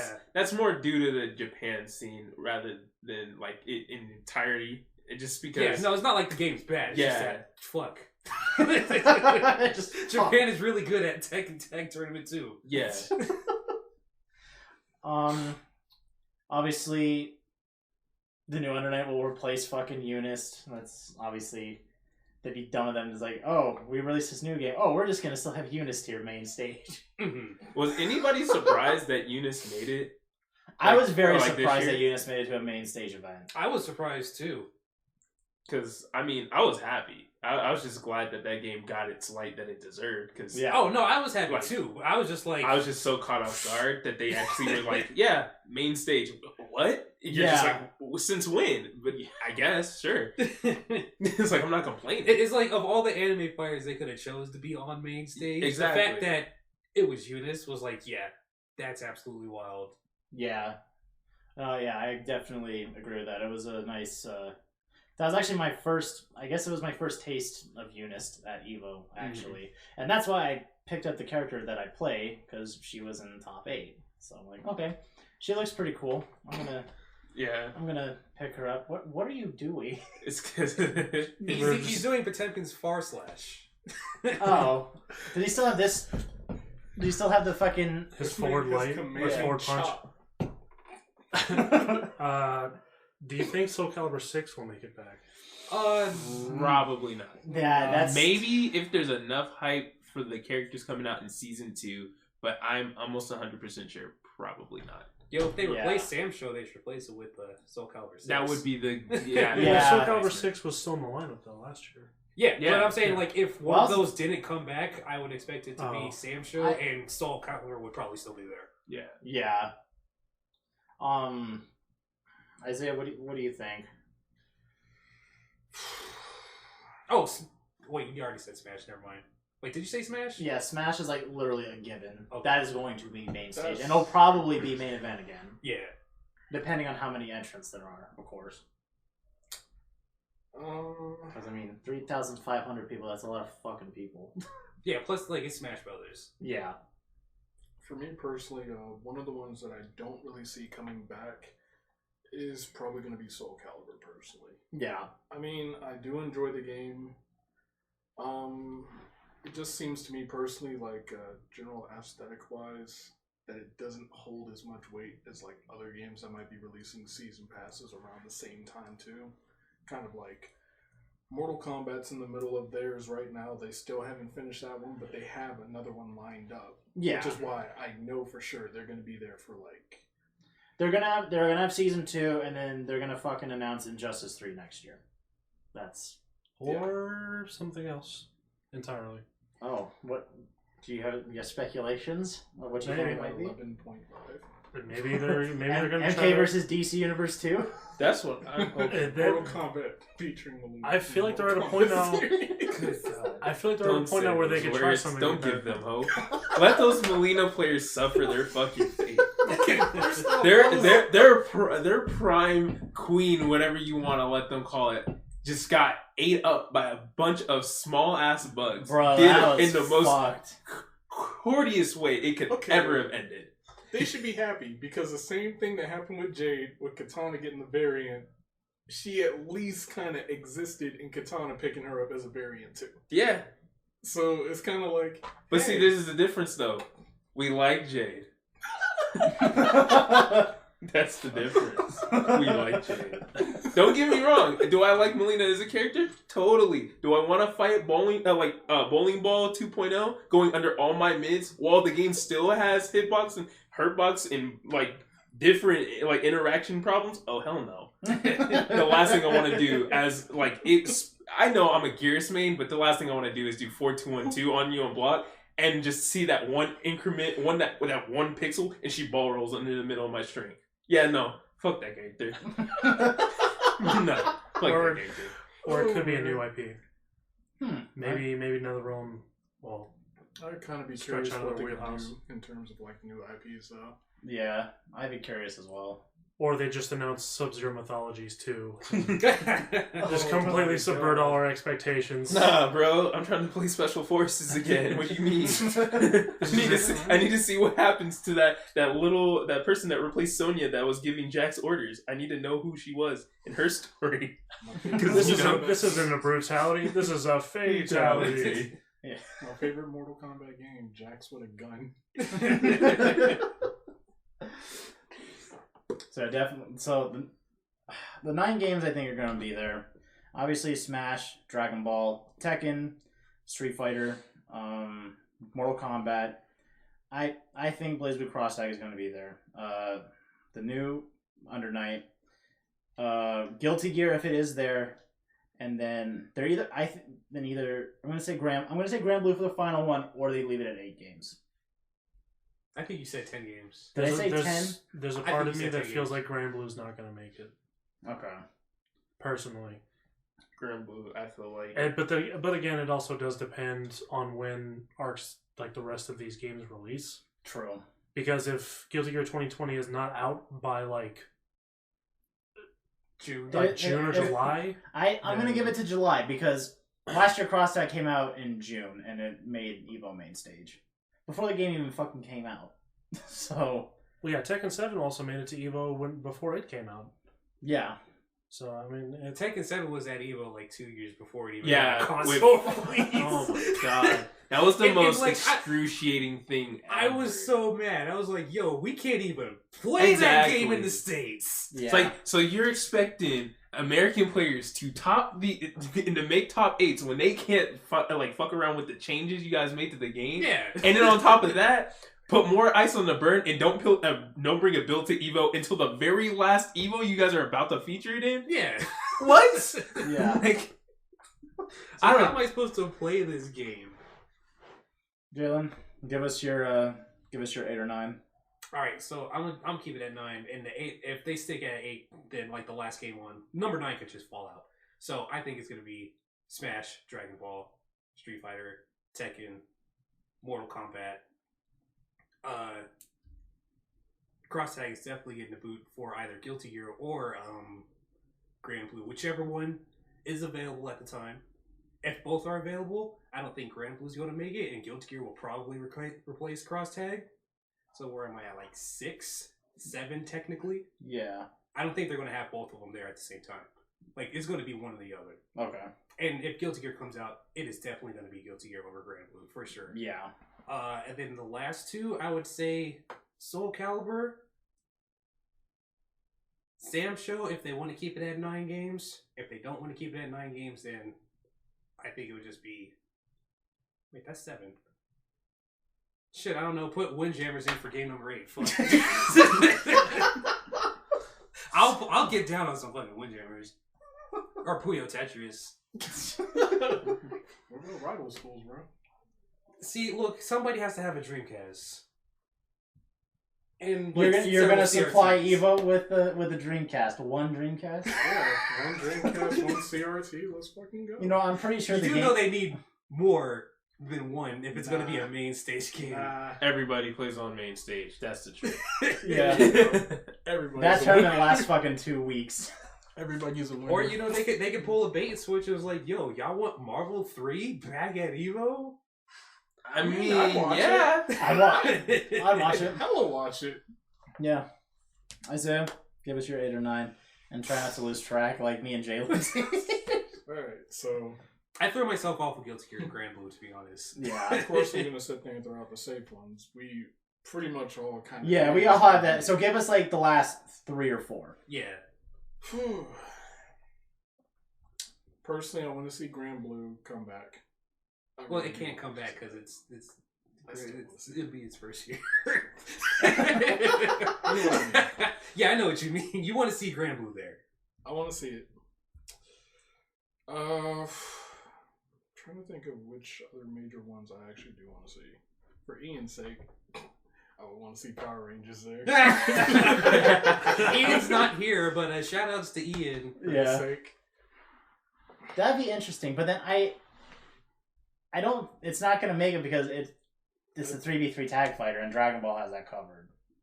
It can be a side event. It probably will be a side event there. They could just have 2 3v3 tag fighters there. I mean, or they come out the gate saying Dragon Ball Fighters is no longer on the stage. And it's ooh, all that'll Marvel's be taking a the spot. big hit.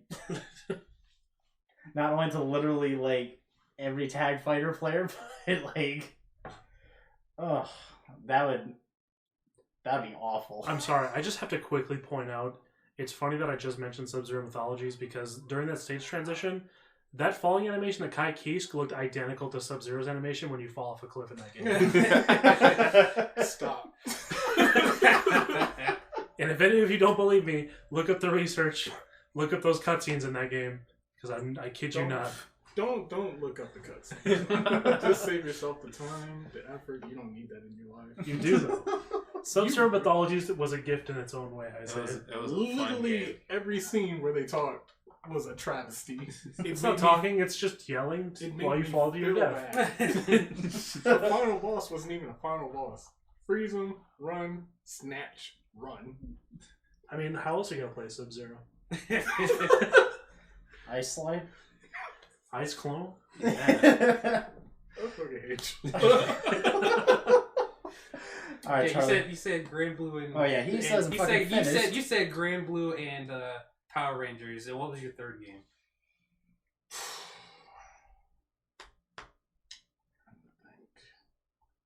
I mean, obviously, if there is enough time between the start of Evo, I would, of course, want to see Guilty Gear there. Yeah. That's pretty much a given.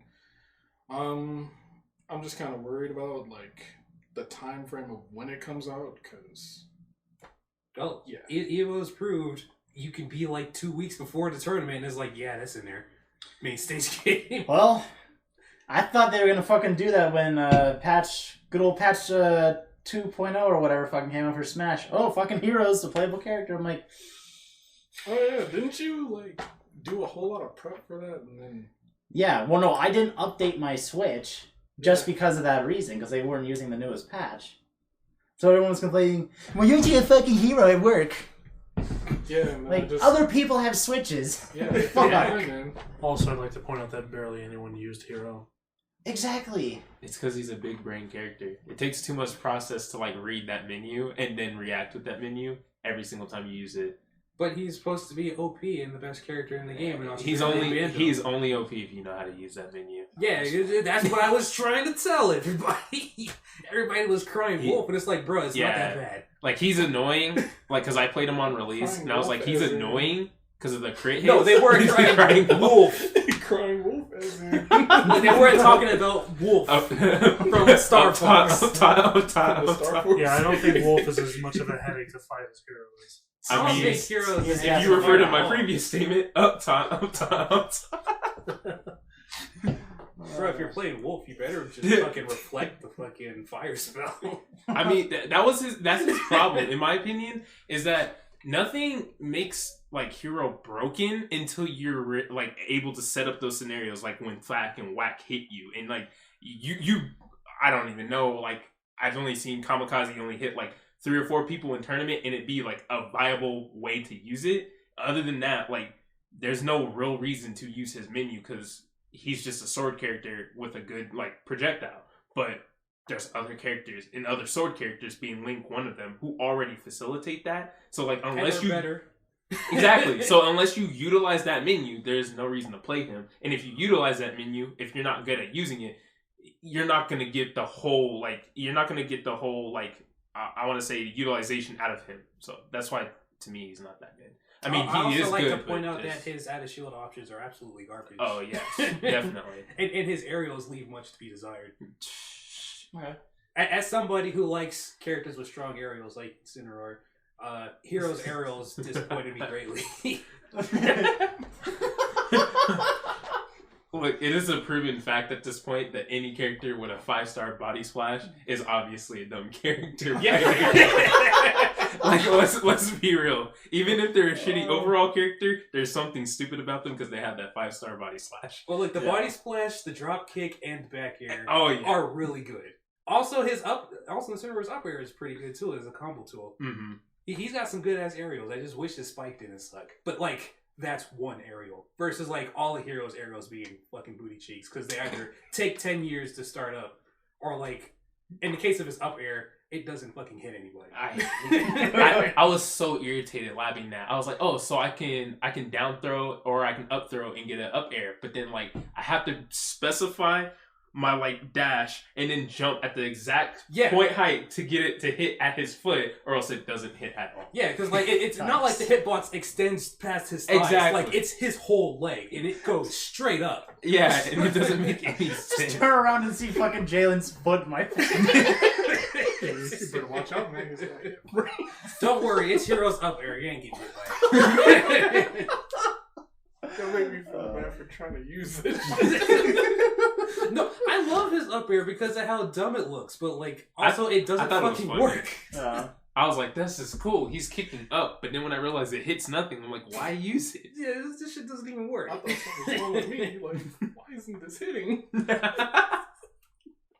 This is a cool move, but like in practice, a lot of people also complained about heroes' critical hits too. But like, you really don't have to worry about the forward smash, and the forward smash is super punishable, and you could just sidestep that shit on reaction. Honestly, and then you just kill him for it.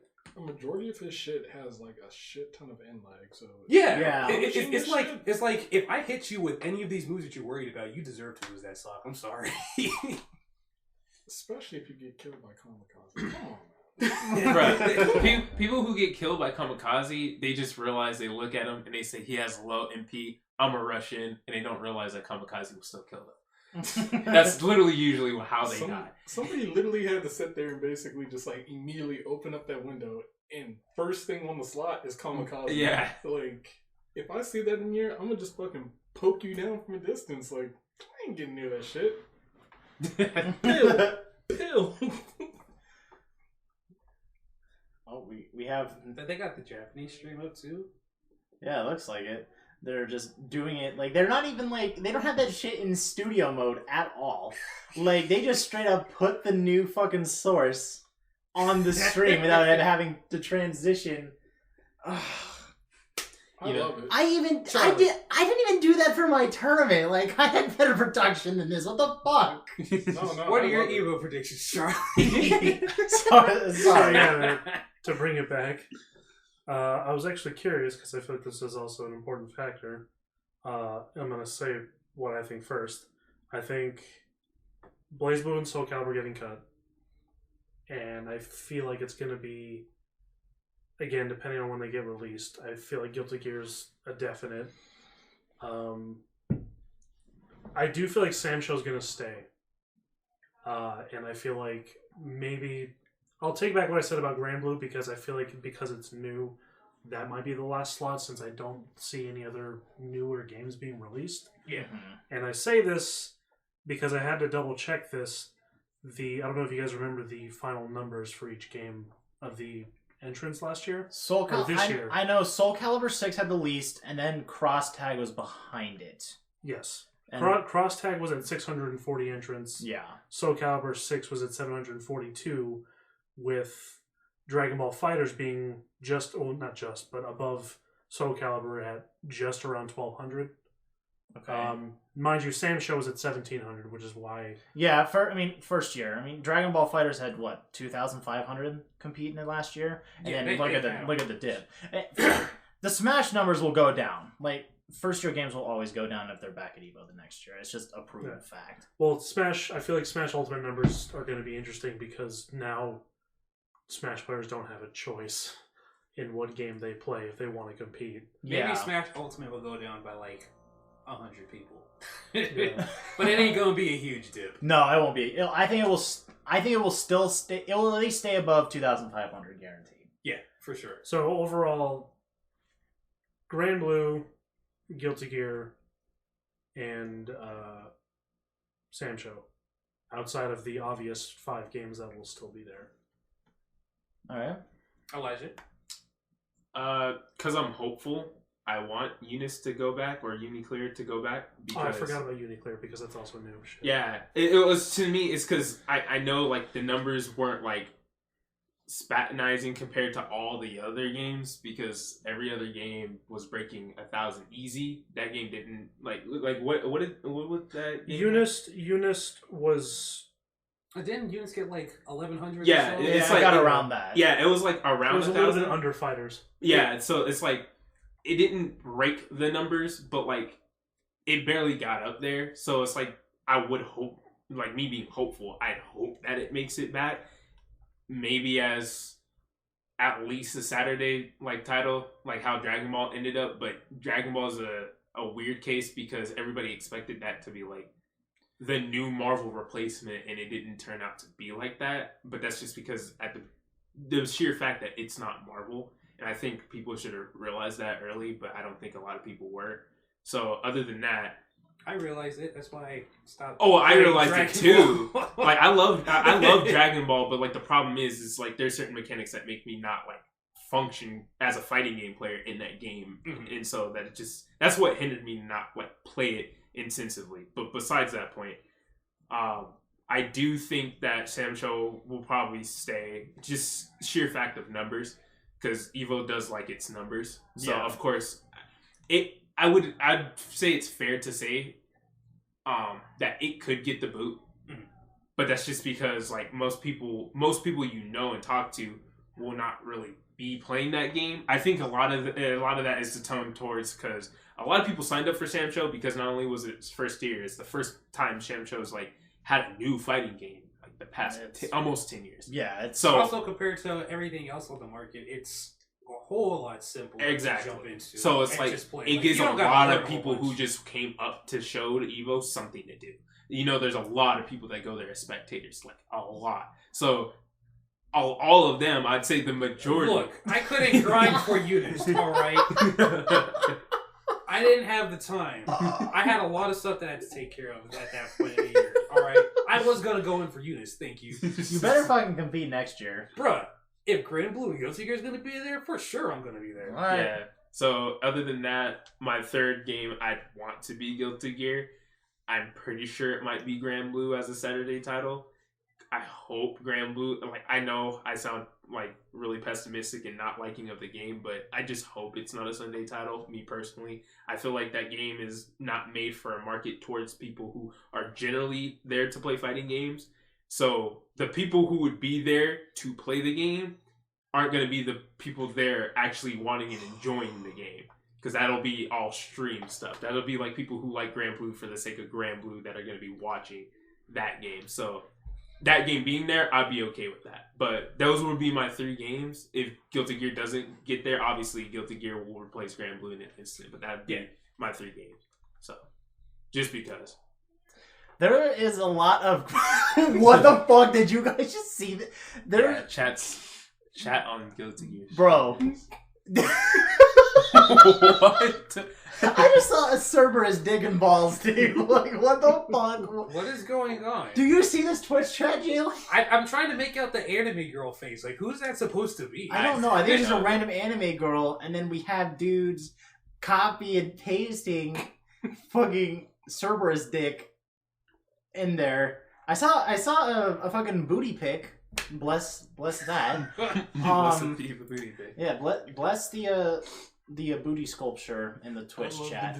But yeah, fucking Twitch. Yeah, it's so fucking age. It's Scarf. Did you see Car?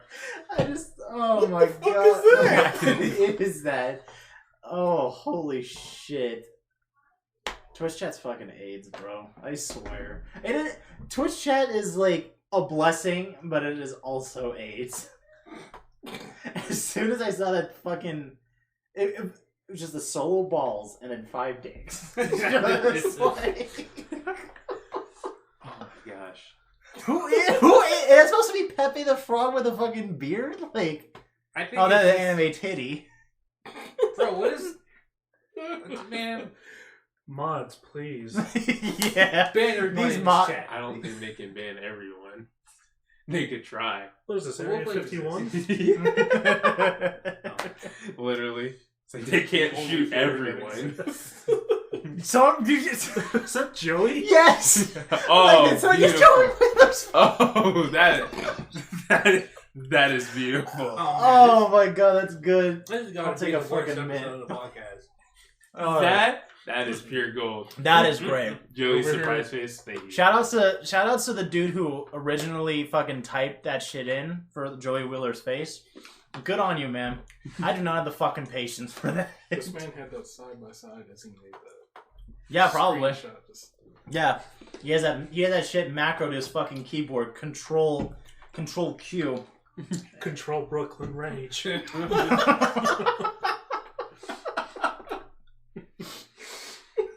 All right, so coming on to the main topic. So the main topic of the last episode was we pretty much talked about what the current fighting games are playing. So you get like a background of what we all played, because no one wants to be like, why should I listen to these guys? Like, because if I don't know what fighting games they like, why should I listen to these guys? But we have like a broad spectrum when it comes to fighting games among the group. Yeah, some people like good games. Other people like less good games. Then there's Brandon who likes cross tag. It's fucking. I still literally love an you, asshole. Brandon. I Literally don't an want you to think I secretly hate you. I'll give you a hug right now. No, not right now. Maybe later. But I still feel like you washed my hand after we met. No, I didn't. That was just a joke. I mean, I'll probably do it to other people. I didn't do it to you. So feel special. That's the only damn dirty cross tag player I'll touch. All of them. Oh shit. But Ian not being able to join us at the end of the last episode, he did say he's going to play Sam Show, and he did play Sam Show.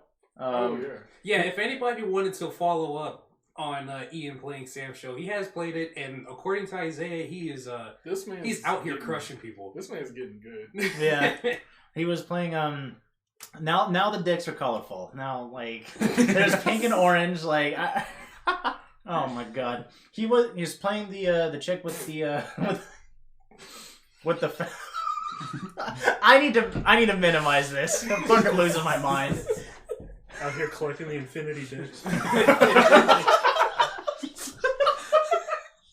Oh man. God damn it. Who's Ian out Who's here gonna playing snap Sam for Show? that? I am Iron Man. Oh my god.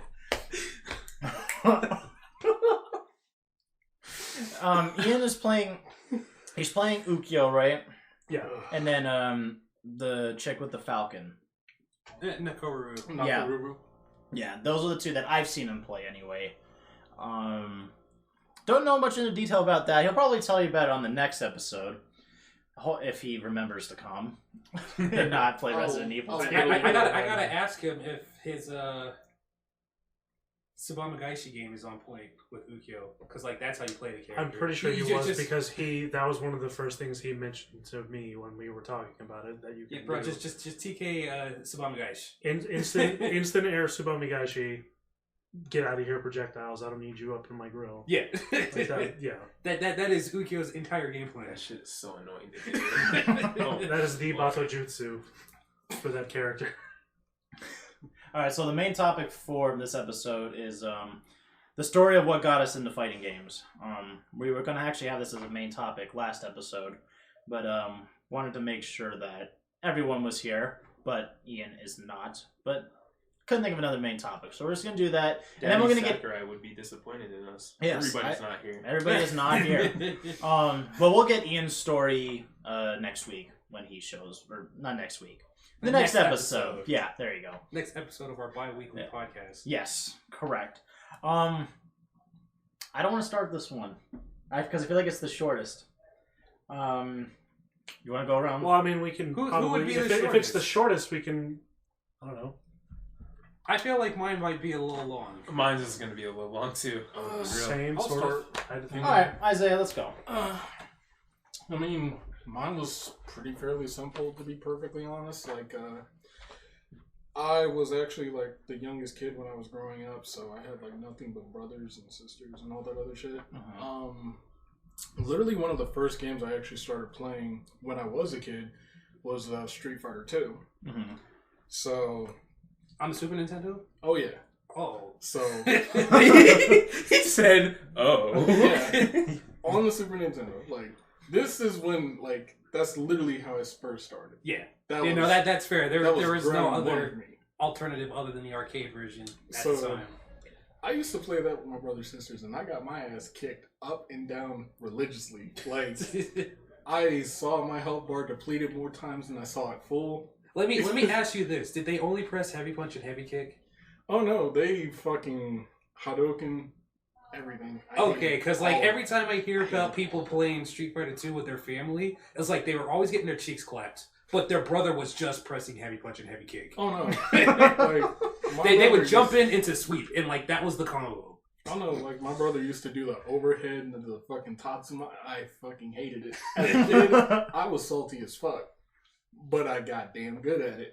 So eventually, it got to the point where like I started beating some of my sisters in there, and then I started beating my brothers in it. Got a little bit better, and around that time, before it got closed down, there used to be an arcade down by the beach. That was actually like literally one of the first times I went to an arcade from the get-go. And went in there, I was like, okay, well, they got Street Fighter 2. I'm gonna sit there and play that. And the first dude who hopped on there beat the shit out of me again. So, I mean, it was kind of like a little bit of an underdog type thing for me. It's like, man, I got my ass kicked. I thought I was pretty good at this. Let me get better. And You're always better than your friends and family, then you actually go out into the real world yeah. and realize that there are other very powerful opponents I besides feel like you. that's going to be a very common theme. See, yeah. For me, that's pretty much like what Jay Wong said to that kid. Like, welcome to the real world. Like, You gonna learn today. Yeah. I thought I was good. I got Everybody my ass feels kicked. anime until they realize they're just a side character. Yep. Oh yeah. This man came in with fucking hoodie, couldn't see his face. I got beat It's by always a the shape. dude in a hoodie. I got beat up. You're I always got a beat up by Goku a until shape. you're a bro. Yamcha. It's always the dude who looks like the random character selects. Look, all I'm saying is the first time I went to an arcade, I got beat up by a guy who looked like a faceless shape. So A faceless shape. faceless shape. All right. I couldn't tell if he was big. I couldn't tell if he was small. It was shaped. It was Grid Little Mac. It was dark. Yeah. He got beat by Grid Little Mac. Grid Little Mac with the Yes, green video. basically. Like, but yeah, pretty much ever since that point, while that arcade itself was still there, I used to go there like at least twice every week or so, like save up like quarters and shit, and then just go there, pick people out, beat the shit out of them, get the shit beat out of me, and I started getting better and better and better. And then as I got older, more games came to me, like others, fucking Samurai Showdown, which for me, I slept on as a kid. Not gonna lie.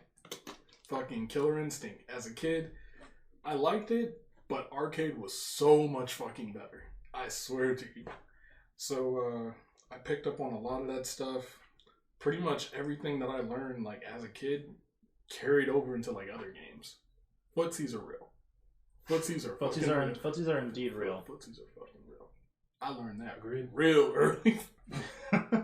Fuck Dawson, by the way. Oh wait, sorry, I can't hear you. I was doing crouching heavy. Get the Oh, you think you're gonna jump? Let me just standing HK real quick. Oh my This god! full screen roundhouse. See, Just whoa. I'm gonna just say this, that the fucking reach that Potemkin has, Dawson did it first. Yeah. This man, I watched it. The round started. This man did a fucking standing jab, fucking Potemkin, and he hit the other guy. Didn't even move, just...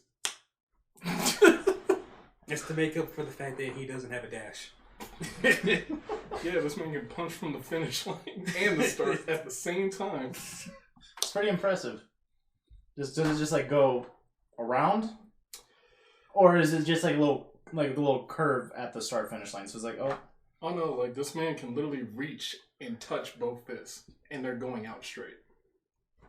Oh, okay. I know which character you're talking about now. All right. Yeah, no fuck. We're not. Once I actually got a little bit older, I still kept going to like different arcades, but military, what can you do? You move around. Sometimes it's not a value option. So Yeah. But one of the first times I actually got into like the big tourney scene itself was Melee. Shoutouts to Melee. Melee, boy. But I got pretty far the first time around, I'm not gonna lie. And then I got to the top 8 and I got fucking worked. Like, I felt bad. I thought about going home, throwing away my GameCube. Like, Hey, top 8 is still not that bad though. Yeah, like, but see, the thing for me is like pretty much the major drive for me in fighting games in general is skill gaps. I like playing games because if I can come across somebody who's more skilled than me, then I want to play to like reach that level and beat them. Like, yeah. I'm not saying I'm vindictive. I'm just very driven. Like, this. You guy's can stay better. competitive. That's fine. Nah, fuck That's that. what I use to describe myself. I'm not competitive. I want to win. But nah, like, Charlie sat there. When he brings out the wolf, I bring out a Doc Mario. Because anything but, he's probably going to beat it. And I want to win. I appreciate that. I want to win. Throw the pills. The power of Nintendo's fist. Like, he's Yeah. not even crying when he selects Dr. Mario against Charlie's Wolf. He's just like, yeah, I'm getting this dope. There's hard feelings. He's not my friend right now. I'm trying to win. No, it's like one of those, oh, they just keep calling me back in. Roll up the sleeves real quick. To add to that, I also enjoy playing your Dr. Mario. So Big boys. Yeah. I need to work on projectiles. I don't control those enough. It's a good edge guarding tool for sure with those pills. Oh, yeah. 100%. Just sit there and shove some bitter life down that throat. You don't know what's a coming better back, edge guarding huh? tool? Better edge guarding tool is just jumping off the stage and the cape. Oh my lord, that is the most asinine thing you could ever do. Actually, I did that It's with like Steve. If you want somebody to be remember mad that. at you real quick, just jump off and Hey, turn I them the other think he direction. just like, yeah, I'm done. Yeah, I remember that shit.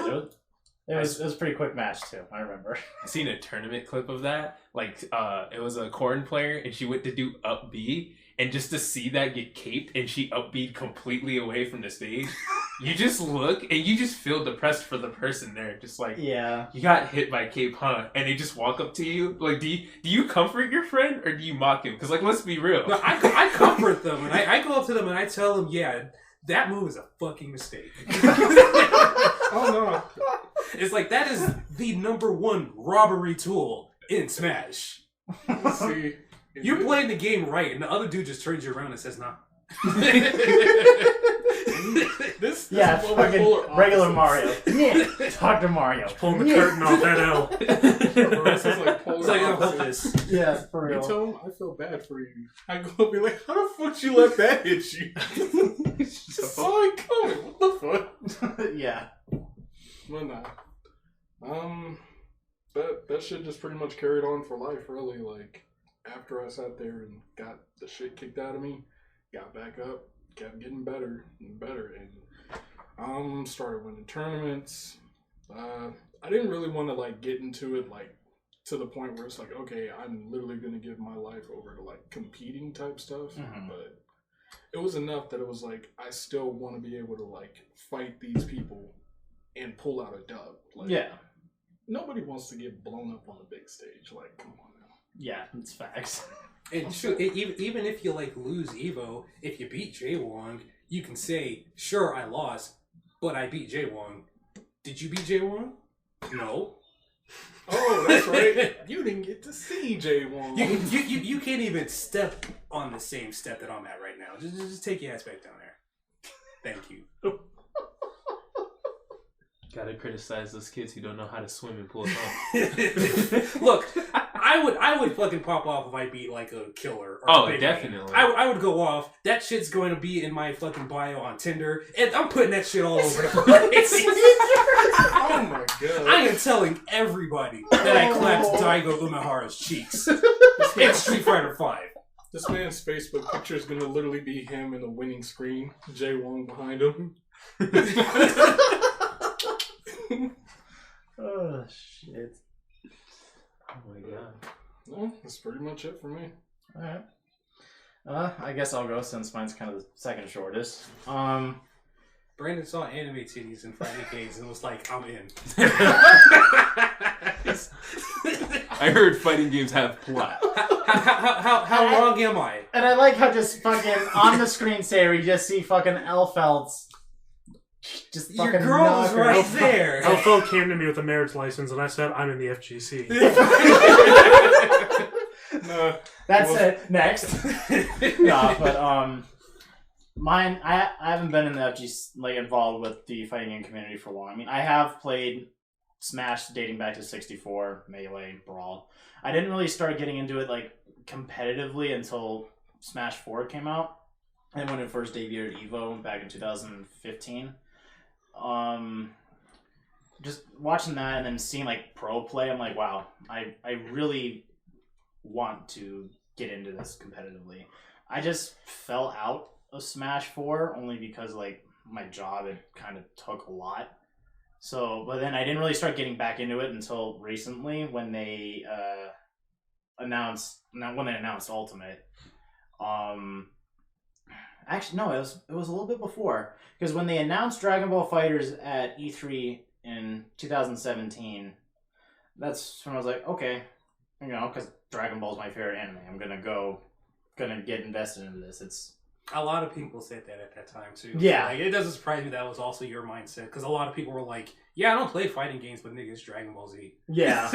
So that's fair. it got me interested into it, and then when that came out, it just branched out and fucking blossomed into going into other games like Cross Tag. You know, it was the first BlazBlue game I played, but then you know there's disappointment right now because you wish I played Central Fiction first or something. I mean, like, you got into BlazBlue. That's good enough for me. Yeah, then it just after playing Cross Tag, it just blossomed into going into actual BlazBlue. You know, learn about Guilty Gear, but it was mainly EVO what got me into it, especially since it's here in Vegas where we're all at right now. So it's I don't know how I would say it. I guess it's literally our lifeblood. yeah. It's one of the only things I enjoy going down to the strip for. Oh, fuck yeah. Yeah. Same energy. It's the same exact energy. It really is. The fuck. But Oh my god, that. but definitely during EVO 2016, seeing HBox, I respect HBox as a player, and seeing him pull out that fucking losers bracket run in top 8 was probably one of the greatest EVO moments I've ever seen. Just live. I can't say, oh, EVO Moment 37 is the greatest one I've seen, because I didn't see it live. But so that's what like got me hyped to like get back into the fighting game community. So I haven't been in it for long, but it's something that I love, even though most of the communities are toxic. But I mean, most communities are. Yeah. that is true. It's really just the Capcom loyalists that can be asshats. Because like most other fighting game communities, from what I've seen, are relatively better compared to like the Street Fighter and the Marvel Crowd. Yeah. And like I like those games, but like Mortal I ain't about to pretend that like Yeah. everybody in there is. Interest can be like that. It be like that sometimes. I was also going to mark that that Evo moment was also the only time I got excited to watch Melee. Yeah. No, it was a sick fucking moment. I'm sitting over at my buddy Cadell's house with 3 other people. We're watching this shit happen. We're like, this man just rested Armada 3 times in a fucking row to reset the bracket and then go on to win. Like it was fucking amazing. And then last year when Okami pulled off that 3-1 comeback after getting TOD'd, we were all hyped after. Me, you, CJ, we were all fucking hyped after That we was saw that that was shit. a really good We were match. about That was to a really say, good this set. dude's about to get fucking washed. What you... Oh We my have god, this this off-screen wanted to- Potemkin comparisons. I just wanted to pull that up. Real quick. Yeah, Oh so, my so God, for, that's for fucking anybody funny. who's listening is wondering I why had a the feeling people you were are just doing that laughing, Potemkin's new fighting stance is being compared to Q from Third Strike. It's I need the him to same have the stomp. stance. I need him to have the stomp. This is the stance. Yeah. I need him to have Q stomp now. Oh my god. Shit. But I guess just to summarize it up, I got back into competing with Ultimate. I actually competed at Evo. First set wins, but I still have yet to win a local tournament. Or a local tournament set, anyway. I was close that one time when we were at PSG. Yeah, it was close. It was super close. I just choked. Yeah, I mean... My heart fell to pieces. Because, like, Yeah. you had that fucking set. I know. That set was yours multiple times. Yes. It sucks. I don't know. I guess at the time it was, I guess, tournament jitters. You see, the thing is though, when I competed at the PSG Classic, I had those tournament jitters. Like it was fucking there. Tournaments are a Like thing. yeah. But the thing is, I didn't have that. I didn't have that at Evo though. Because when I was telling you about it, when we were waiting for my pools to start, and I didn't have them for some reason. I think I was just more calm. And plus, the fucking esports arena was cold as shit, too. Yeah. So, that probably did not help my cause at all. Yeah, that's my boring story of how I love the FGC. Hey, look, Man, man, that's it's not a boring. boring story. It's not boring. It's humble. Okay, I appreciate it. Everybody started from something. Shout outs to Cross Tag for doing its job as a crossover game and getting you interested in other things in that crossover. Because that's what I feel like crossovers should do at the end of the day. Is like, you know, a whole bunch of people got into Fire Emblem because Marth was in Melee type stuff. So it's like, To be fair, it's doing its job as a crossover game. I can appreciate that. we didn't really have Fire Emblem as an option. Yeah, no, we Until that came didn't until Melee came out. Yeah, And then like- after that, they was like, oh, y'all want Fire Emblem Like, now? oh, you guys actually want to know about the game where this character came from? Here's Fire Emblem 7. It's like, oh, Yeah, we starting we off with just 7. It's like the first 5 games. Sometimes you gotta start, deep in the sauce before you get lost in it. Yeah. Well, hey man, if it makes you feel any better, the first game's got a remake and it's not good. And they remade the second game, and I haven't played that one because I don't like Fire Emblem. But I've never played a Fire Emblem game before either. But my fucking main and ultimate is Chrom.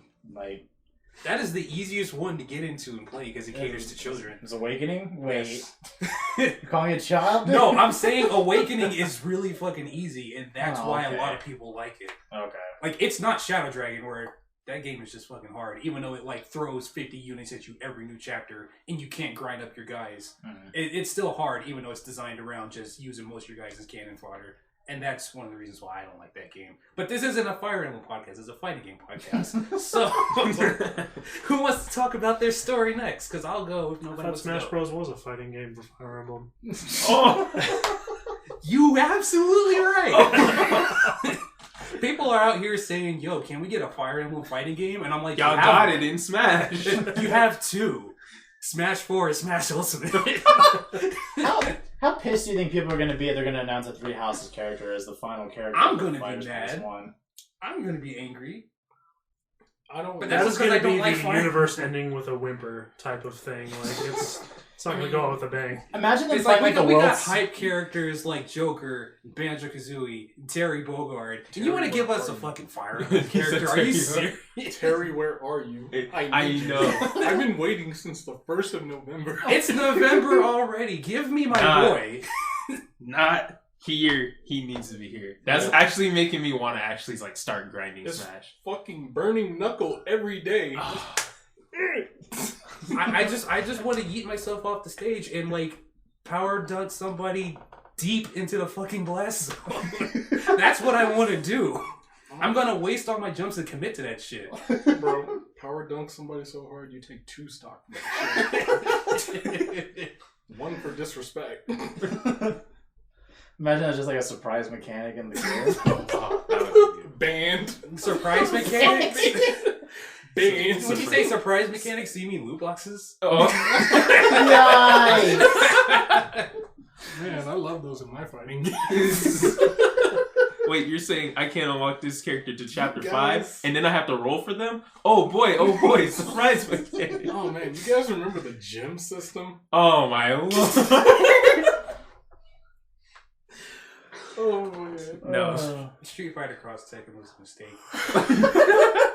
And I was legitimately excited for that game as a fan of both Street Fighter and Tekken. That shit broke my damn heart. But hey, hot shit is fun as fuck. I'm not gonna lie. I mean, at least they had Mega Man. But how else are you gonna play Bob Sagat?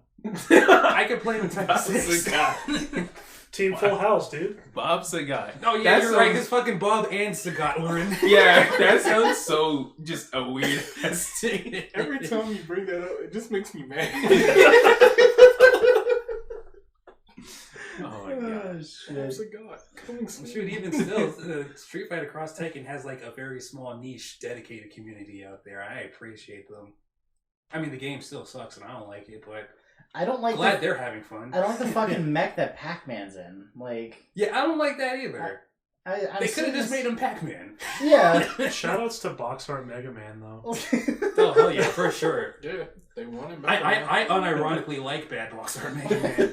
Keiji Inafune signed off on that. See, I thought it was funny as fuck, but at the same time, I can see why people were pissed off when he came out. See, Mega Man doesn't fit in with the theme of Marvel vs. Capcom, but Bad Box Art Mega Man, he fits right in with Street Fighter Cross Tekken. Fits right into this crossover that is 2 franchises that Mega Man isn't in. But he doesn't fit into Marvel versus Capcom, the entire company that makes his games. Yeah, he was busy, man. Dr. Wily ain't gonna kill himself. Jalen, what about you, man? Well, my story starts when I turned 7 years old and I got a PlayStation for my 7th birthday. And I got 3 games for that PlayStation. I got Rugrats Search for Reptar. That game is better than it has any reason to be. Really fucking. I got Namco Museum Volume 2, and I got Tekken 3. Oh, okay. Tekken 3 was the very first fighting game I ever played in my life. So, Tekken has a very special place in my heart. Even though, like, it's not necessarily a game I play a whole lot anymore, it was a huge thing in my family. Because, like, we played the shit out of Tekken 3. At the time, my mom was dating some guy who was really into Tekken 3. So we played it a lot with him. And Tekken Tag comes out, and we get it for our PS2. Then we get Tekken 4. And then after that, we kind of, the whole family as a whole just kind of fell off of Tekken. But, Tekken, man, that shit's fucking, I love me some Tekken.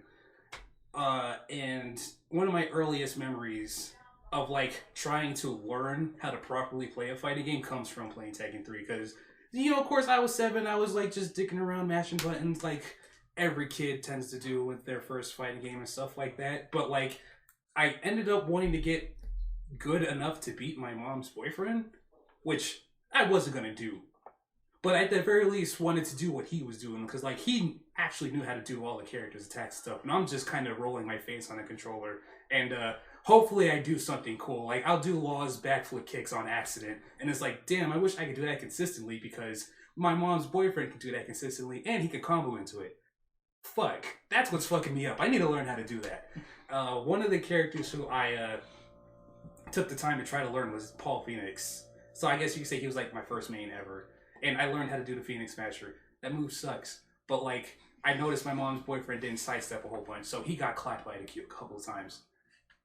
That's his Rage Art move, right? I think it's a Rage Art now, but originally it was just a move that you threw out. I don't think it was blockable. Did a whole bunch of damage, but, like, it took 10 years to actually come out, so that was a little caveat. Oh, you're talking about pre-Death Fist, Death Fist. Yeah. Yeah, okay. But yeah, before Death Fist became the thing in the later yeah, I know. Yeah. It's just like just charge that shit up and then just Yeah. bah! That's what everybody used to call Death Fist when it actually sucked, and then now Death Fist is like the most annoying fucking move because he just stomps forward and you don't have time to react. Yeah. And then after that, I jumped to Yoshimitsu and Xiaoyu, and that kind of became my love for playing characters that were kind of complicated because those guys aren't easy to use compared to Paul. Mm-hmm. But after my family's whole stint with Tekken and stuff like that, there was a point in my life where I wasn't playing a whole bunch of fighting games, which was kind of a little sad. I like jumped into stuff really late. I didn't get back into fighting games until the 8th grade, where I saw King of Fighters 11 at a store one time, and I've seen King of Fighters characters beforehand, and I was like, yo, these characters look kind of cool. Wish I could like go out and buy one of their games, but I can't fucking find them anywhere. And I found KOF 11 at a store, and I bought it. Like, as soon as I saw it, I was like, give me that, please. And that was the first 2D fighting game that I tried to learn how to play. Like, I would kind of dabble with other 2D fighting games, like, throughout my life. Like, when I would go to arcades, or, like, the roller rink and stuff like that, they would have cabinets of Marvel superheroes, Marvel vs. Capcom, Street Fighter 2, stuff like that. And I would mess around with those games, but I didn't put in the time to practice them. Because my family wasn't trying to go to Crystal Palace just so I can play Marvel vs. Capcom every day of the week. Yeah. They're like, yo, that shit costs money. Because they just want you to roller skate, right? Yeah, they want me to roller skate, and they don't want me to go and like pump quarters into this arcade game that's not roller skating. Yeah. But also shout outs to that roller rink, because that was the first time I got like fucking clapped super hard in Marvel vs. Capcom. Very much like Isaiah, there was some dude who just pulled up in the cab and like clapped my cheeks. I got animated. I was playing Mega Man and the Hulk at the time because I really liked Mega Man and I really liked the Hulk. And like what drew me to that game was I can have them together on the same team. This is nuts. And like I lost super hard because I didn't know how to play that game. And like the dude had the audacity to ask me for like another match. Like, dude, I don't know how to play this game. You've clearly seen that. Why do you want another free match? This is like, what do you hope to gain from this? You're essentially fighting a baby. To finish the set. It's like, dude, I was like 10 at the time. I didn't have the concept of first to 3 or sets or anything like that. But like, in 2D fighting games, even though when I was younger I was more into the 3D stuff, 2D fighting games was always something that I would like come across and like I would turn my head and I would look at and be like, that's cool. And then we'll just kind of keep it pushing. But it was always something that no matter where I went, I would see it. So it just kind of like would tease me every time it would like just pop up wherever I was at. And I finally took the plunge with King of Fighters 11. And that game is really fucking complicated. I shouldn't have had that be my first 2D fighter to learn. But I did. I learned how to do special moves off of that game. And like there was no like tutorial mode or anything. It was like you got training, you got arcade mode, and you got versus. And you just figure that shit out. Shout outs to fighting games that came out before Street Fighter 4, where you just had to figure stuff out. Yeah. And the game didn't attempt to teach you how to play it. But I guess it was that concept of figure stuff out yourself that kind of made me driven to them initially, because I felt cool and better about myself once I learned how to do those moves. Because I was just trying to figure out stuff way back when I was 7 playing Tekken 3. And I learned that by myself. I didn't have anybody tell me how to do it. So I guess I always had that drive in me since I was young to get better at fighting games, and now I finally had the opportunity to practice one a whole bunch. And after King of Fighters 11, the floodgates fucking opened. I played damn near every single 2D fighting game I get my hands on. I played Fatal Fury, Samurai Showdown, King of Fighters, Art of Fighting. Like, I was an SNK kid first before I moved on to other stuff. I didn't play Street Fighter till like fucking hella late. And I remember I was that guy. I was the hipster guy where I was like, oh man, Street Fighter's fucking overrated. That shit can't possibly be that good. Chun-Li ain't shit. Miss me with that bullshit. And then I played Street Fighter Alpha 2 Gold. And that game, I always talk to Isaiah about it in the car. That is my favorite Street Fighter game. Like, hands down. I love Third Strike. I like 5. I like Alpha 3. But Alpha 2 Gold, that's my fucking game. And that's when I was like, you know what? Street Fighter's good. Chun-Li is actually pretty damn cute. Like, y'all was right. I was wrong. Sorry for being stupid, everybody. But, after that, like, after I was just jumping into, like, literally everything, fucking from Arcana Heart to King of Fighters to, you name it, I probably played it at least once at some point in my life. Who knows about Neo Geo Battle Coliseum? It's okay if you don't, because nobody knows. God damn, I haven't heard of I that played in that. forever. That was also my fucking game, too. Oh my lord. But, I started taking things more seriously right around Street Fighter 4 releasing because it had online play. Mm-hmm. So I was able to play with other people who weren't just in my immediate friend group through online and stuff like that. And that was an experience. That was a whole lot of fun. Until I realized that I wasn't necessarily a huge fan of Street Fighter 4. And then my baby entered my life. Guilty Gear. Because I played that. I got Accent Core Plus on the PS2. And I got super into Guilty Gear after that. And then after a little while of playing Guilty Gear Accent Core Plus, my other baby came into my life. BlazBlue Continuum. Not Continuum Shift. Calamity Trigger. Goddamn. These fucking titles, dude. You were gonna say you were saying Central Fiction first. I know you were. You said Continuum Shift. It's like, why do they all have to start with C? So all these C words just throwing me off. Because as you see, I'm just kidding. Consistency. Yeah, consistency. Yeah, there we go. So CT comes out. BlazBlue consistency. CT comes out. And CT was what made me want to like actually go hardcore compete in the fighting games. I never went to any tournaments until Chrono Phantasma because I was young and broke and my family wasn't trying to drive me all over the place. But right around Chrono Phantasma was when I was able to start doing stuff by myself.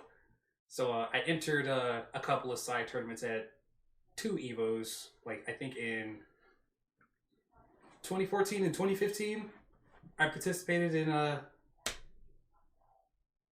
Chrono Phantasma side tournaments. And drowned in pools both times, but it was a lot of fun. Just BlazBlue was just a lot of fucking fun. Can confirm. Yeah. And I guess that kind of describes like where I'm at now, where like I'm just the anime guy, mostly because most of the obscure games that I did play were the anime fighters, and I did have a lot more fun playing those versus stuff like King of Fighters and Street Fighter and stuff like that. So like those are the games I spent a whole bunch of time in. I probably shouldn't feel good about the fact that I played more Arcana Heart than Street Fighter 4, but Arcana Heart's fucking lit. Everybody trashed that game because all you can do is play as girls, and it was like, yeah, that's not. Why is that a problem though? The game is fun. It has a better super dash mechanic than Dragon Ball does. Don't at me. Oh my god, you're not lying about that. Homing in Arcana Heart is really good. It is so fun to use, and it only got better with later installments in the series. But yeah, now I'm at where I'm at now, where unfortunately, as a working man, I don't get a whole bunch. Well, I'm not a working man right now, currently. Shout outs to Reduction in Power. Oh my god! But I would always have to like work before I can play a whole bunch of fighting games. And I used to have a group of friends who would do nothing but play a whole bunch of fighting games. And that's what drove me to keep getting good, because I also had a whole bunch of other people who were close to me who also wanted to get good with me too. Then fallings out started to happen. I lost friends because I was too good at BlazBlue, apparently. I made people give up that game. No such thing. You don't get too good at games. People just don't want to be better. Yeah, it's like it took me a while. It took me a while to learn that, but like I remember being like really brokenhearted at the fact that nobody wanted to play my favorite game with me anymore because they didn't want to put in the time. And like I told everybody, yo, I will help you grind. Like, bro, we'll be on Dustloop together. I'll look at characters who I don't play because A, I need to learn those matchups in the first place. Exactly. And B, you play them. I'm going to help you beat me so that I can get good so I can go back to beating you. Yeah. And it's like, damn, that was a rough time in my life. But when I started working with Brandon and everybody else who's here, except for Eli, because I met him like 2 weeks ago. Yeah. But like meeting everybody else kind of like reignited the fire that I had lost from years prior because I don't have that friend group anymore. But these new homies here is like I appreciate that I was able to meet them because now it's just like, yeah, I want to get back into playing fighting games and be good again. So like I'm jumping back in, trying to get good at BlazBlue again, trying to get good at Guilty Gear again. Playing Smash, I'm having a lot of fun playing Smash versus with like Smash 4 and Brawl. Yeah. Those don't count. Melee. Because I didn't have a lot of people who were good at Melee for me to even want to get good at that game. So I just kind of like stopped having fun with it after a while. But yeah, me and fighting games are like this. Even though most of the games I play have very stupid characters in it, but hey. That's every game, though. That's the appeal. Sometimes, you know, nothing feels better than whooping an elf out with jam. That's the best feeling on the fucking planet. It's like, just fuck you. I'm not respecting your cherry bomb setups. I'm gonna hit 6H, and your dumbass is gonna get hit, and I'm just gonna carry you to the corner with max fusion. Like, this is fucking happening. Come on and slam. And welcome to the jam. It's like I'm not respecting shit. We can go ahead and end the podcast right there. Thanks for joining, everybody. Shout out to Quad City DJs. Jeez. But Intro. yeah, my story is kind of all over the place. Mostly because I didn't write this shit down. I mean, all this is off the cuff. Yeah. I didn't think how deep me and fighting games went until like I actually started talking about it. I was like, damn, there's a whole bunch of stuff tied to my life that was tied to fighting games. I wish I wrote this shit down so I didn't sound like I was stupid. But yeah, fighting games brought in some hard times and some heartbreak.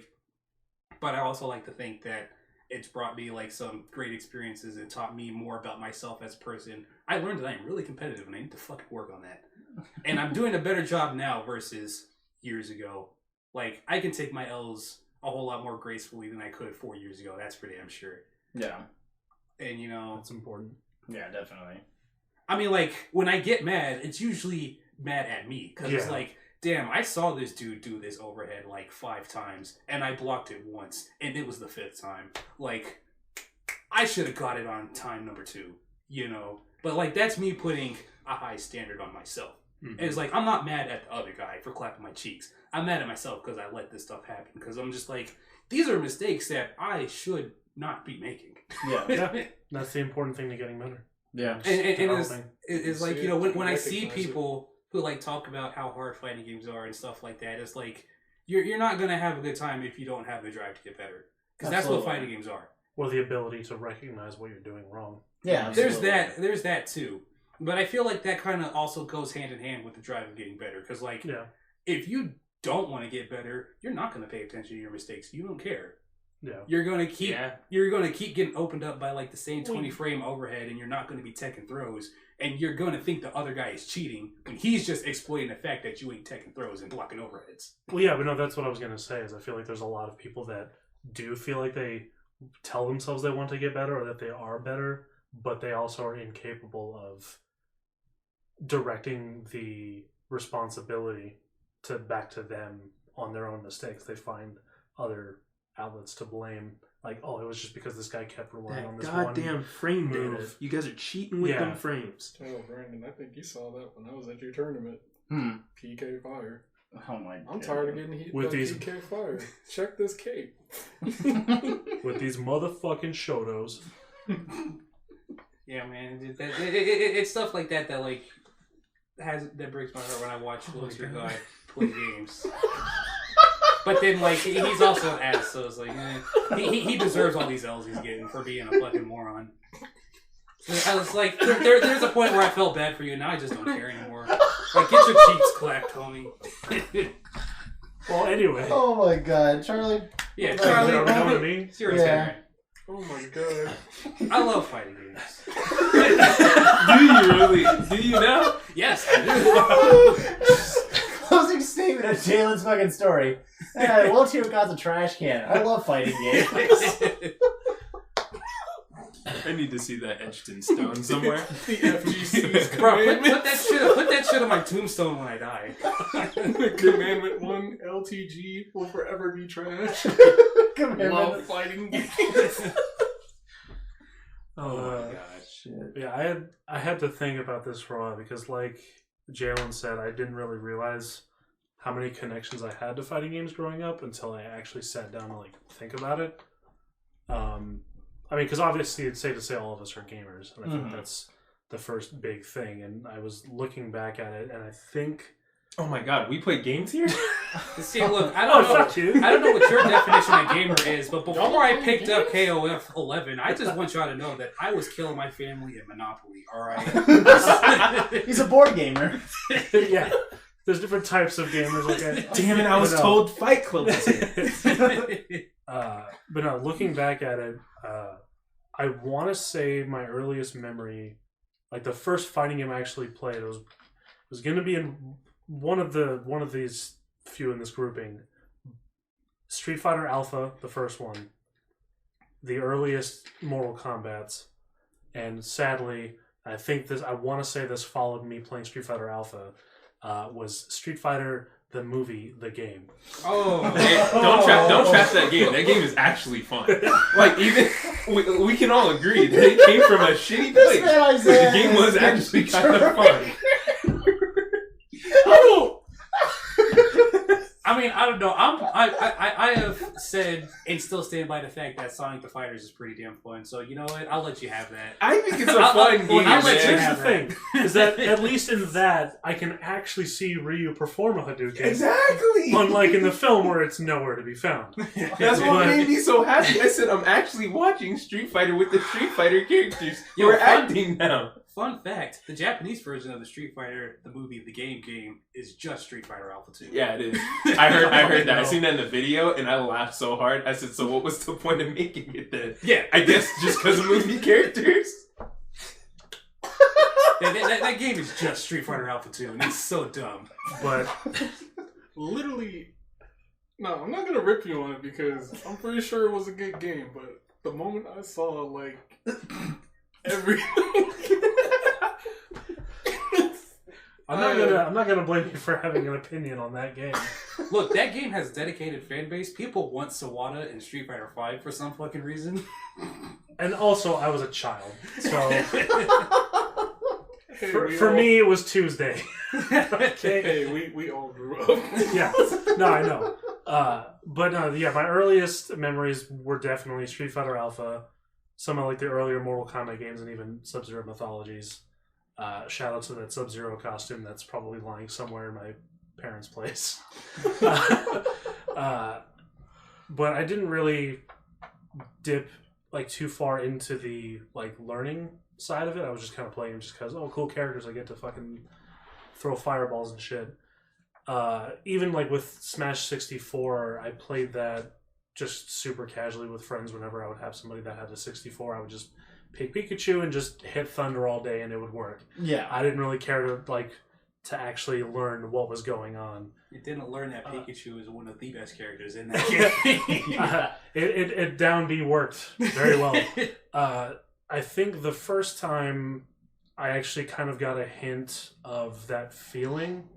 I don't know if you guys remember a game called Dragon Ball GT Final Bout. I Oh remember my that God. game. Yeah. So I was in a phase in my life where I think it was like shortly after I moved to Vegas, and I finally started meeting people that had a huge like shared liking of Dragon Ball, because I was still like making friends and stuff, and I was like looking for that. I was like, I need a Dragon Ball video game. That is what I'm lacking in my life. I had a PlayStation 1, but there were no Dragon Ball games available at the time. for, America, essentially. So I think I eventually went to some game store that, like, modified the PlayStation to, like, with, like, a chip so that it could play, like, imported games. Yeah. So I did that, and I got a Japanese copy of GT Final Bout. Could not read the fucking booklet to save my life. But Yeah. I was like an 8 to 9 year old Dragon Ball Z fan. And I'm like, I need to figure out what the fuck I'm doing. Because I would also play with, shout outs to my friend Brian, by the way. He was like one of my first friends in Vegas. Although this is going to follow up with a very sour encounter that I had with him over this game. Uh-oh. But, so, yeah, booklet was in Japanese. I wanted to learn it. I ended up learning what was called the Meteor system.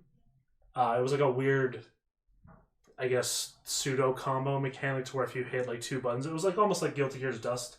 Sort of. It's like once you get this launcher off, you can kind of continuously put in inputs to fucking like stack up like combos and shit. And once I learned how to do this, I invited my friend over to play, and I did it to him. And I know how this ends. He wanted to know how to do it. I was too busy relishing in the fact that I was gaining so much momentum and winning that I said, nah. I love Brian. Brian, I love you to death if you ever hear this, but I'm sorry. He ended up leaving my house off that argument because I was too busy relishing in the fact that I learned something and it allowed me to gain this W. Yeah. But, years go on. I move on from that, but I continue to kind of like pick up Dragon Ball games. I think the first tournament I actually competed at wasn't really an FGC thing, but it was Dragon Ball Z Budokai Tenkaichi. Okay. If you remember those classic games. Yo, I should have fucking mentioned that the first game I actually played was Budokai 3. Completely forgot about that shit. How would you Budokai forget? Tenkaichi 3 had Aurelie from Dr. Slump in it, and No, that's why that one's the best one. Oh, I'm talking about the fucking... No, I'm talking about Yeah, you're talking about Budokai. Budokai 3. Yeah. I forgot Aurelie was... I did play... Budokai 3. Yeah. Those days. I did love and I did play through all the the first 3 Budokais, but I only played that from a Dragon Ball fan standpoint. I never really thought to... Like, obviously, I would compete with friends, but I never thought to, like, I'm going to take this to, like, the next level. Until Tenkaichi, when I went to a local tournament at Game Crazy, and it was actually me and my other friend Brian who ended up being in, like, the finals, and I ended up closely winning, and they gave me a fucking Mega Man backpack for it for some fucking reason. I'm like, all right. How do you win a Dragon Ball tournament and get merch from a franchise that isn't even Dragon Ball? Like, Game Crazy was trying. Hey, they tried. But- The full Mega Blaster shot is almost a Kamehameha. Yeah. And then I think after that, I started, I think around that time, shortly after the 360 and the PS3 were coming out. So I went into DOA 4 and Fight Night Round 3. Okay. And that's kind of when I started picking up more higher level shit. And I started feeling the satisfaction of being like an online warrior type of deal. Trying to think where... Oh, and this leads me into Brawl. So I started picking up Brawl with a friend of mine, and we would just like play casually back and forth, and that's actually when I learned Wolf. He ended up... I still haven't like competed at this point yet, but he also showed me Blaze Blue, which was like a little like quick moment where he did like a fucking astral heat on me. And then I was like, what the fuck? This game's cool as fuck, but I'm never going to learn it, so whatever. But I think we played that for like maybe a couple days, but then we went back to Smash, and then that's when I forgot to introduce my friend. His name was Toussaint. That's the person. No, well, sort of, yeah, but no. He took me to my first local tournament in Vegas for Smash, and that's where I had that moment that you guys had of I'm about to be fucking humbled because I didn't realize the advantage that Pikachu had over all the space animals in Brawl because... Oh yeah, chain grabs for days. Yeah. First match, Pikachu. My wolf got down grabbed to down B Thunder and I was dead and I got mopped in that tournament real quick. I was like, okay, well, that was fun. Fast forward, I think it was like after I graduated high school, me and my buddy went back to this Game Crazy place, whatever, and we saw Calamity Trigger on the shelves. I was like, oh shit, I remember this. We fucking briefly played it or whatever. And then I brought it over to my friend's place and we started picking it up. And obviously, we went back and forth with casual matches, but there was a moment where I was kind of sitting by myself like, I'm going to see what's up with these challenges in this tutorial. The first time I completed like the first 5 of Ragnar's challenges, I was like, this is it. And then from then on, I took that mindset of just actually learning the game's combos and just the neutral game of it, and I took that into Marvel vs. Capcom 3 shortly after that because Dante was announced as a character, and I'm like, what the fuck is Marvel? Dante's in, let's fucking go. Yeah. And then shortly after that, Mortal Kombat 9 I think came out, and then from then on, I just kind of got sucked into the competitive side of it because EVO 2011 was actually my first EVO, where I almost got out of pools until Pig of the Hut knocked me out in MK9. Fuck Melina. It always comes back around. But no, after rambling, that's kind of in the condensed, very disjointed version. That's kind of how I got to where I am today, because that feeling of I learned this and now I can use it to get these W's. Let's fucking go. Yeah, all right. Elijah, you're the last one. All right. Okay. So I'm going to sound like that outlier here because when I started competing in games, period, I did not start out fighting games. I loved fighting games, but I didn't know I had a deep passion for fighting games. So when I was younger, and this is how I found out that I liked fighting games, specifically, obviously, Mortal Kombat, I did not play any fighting games. I had gotten... What did we have? We had a PS2, but we didn't have any real fighting games or anything actually serious yet. We only had like a couple games on it, and it was like Freakstyle and then like some other game. Like, one of our first couple games for that console. But then we used to go over to... me and my little brother, I should say, would go over to my friend's... my aunt's friend's house, and his name was Michi.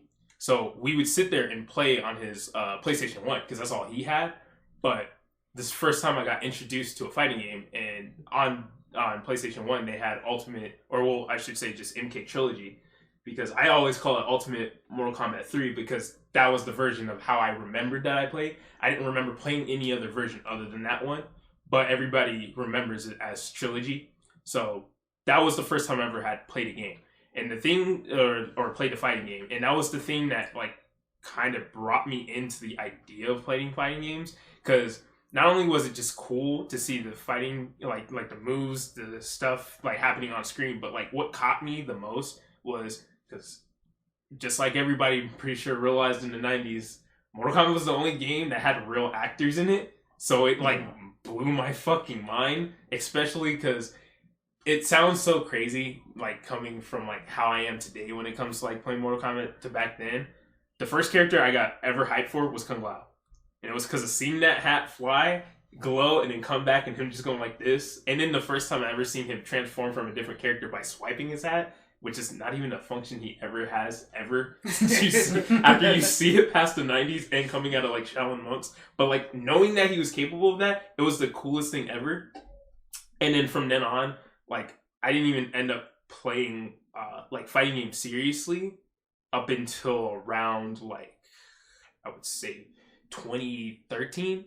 But, like, basically how I started, like, when I started playing games, like, competing in them, I was a COD player. I had started competing in, like, Black Ops 1. I wasn't good at all. And what I found as my I would say my initial humbling moment of knowing that, like, I became good at games, I had a point where I thought I was okay at games, but my problem was I didn't learn. I didn't want to learn. But it wasn't from a selfish point of I wanted to win. It was because I had no reason to learn until like I had this moment. Because I'm about to just like jump all over the place. But me and my little brother, like, we skated. We're skaters. We learned, like, that was the first tough thing I had to overcome in my life, is my little brother being better at something than me. And the worst feeling is like, if I could just describe the picture. If you saw me and my brother standing next to each other, you would think he's the older brother, and I'm the older brother. I'm 22, and he just now turned 21 this year. He's taller than me. He looks more adult than me. He's done more adult things than me. He owned his car and got his license and his permit all before, like 2 years before I did. So when I got into skating, and it hit even harder when it came to games, I was so like mad that I didn't even want to skate. I didn't want to become good at skating, but because he was better than me, it pissed me off. But that's what started the flame. Then going into like gaming, when it came to like when I was competing in COD, I always got scolded by him, not even my friends who were actually good at COD, but by him saying, you're not good because you're just throwing grenades and stun from spawn. No one's even there yet and stuff like that. And it only took it like 150 times for me to hear it, for me to finally go, look, maybe what I am doing is wrong. But then what it really hit the arc is the dark age of NRS, which was the 3D fighters. I started to realize how bad I really wanted to be good at games. And then it just kind of hit where he would beat me in every fighting game we played. We'd play other games casually, but like during that time, we played a lot of different games. But like when it always circled back to like Deadly Alliance, Deception, Armageddon, he would just always, he would always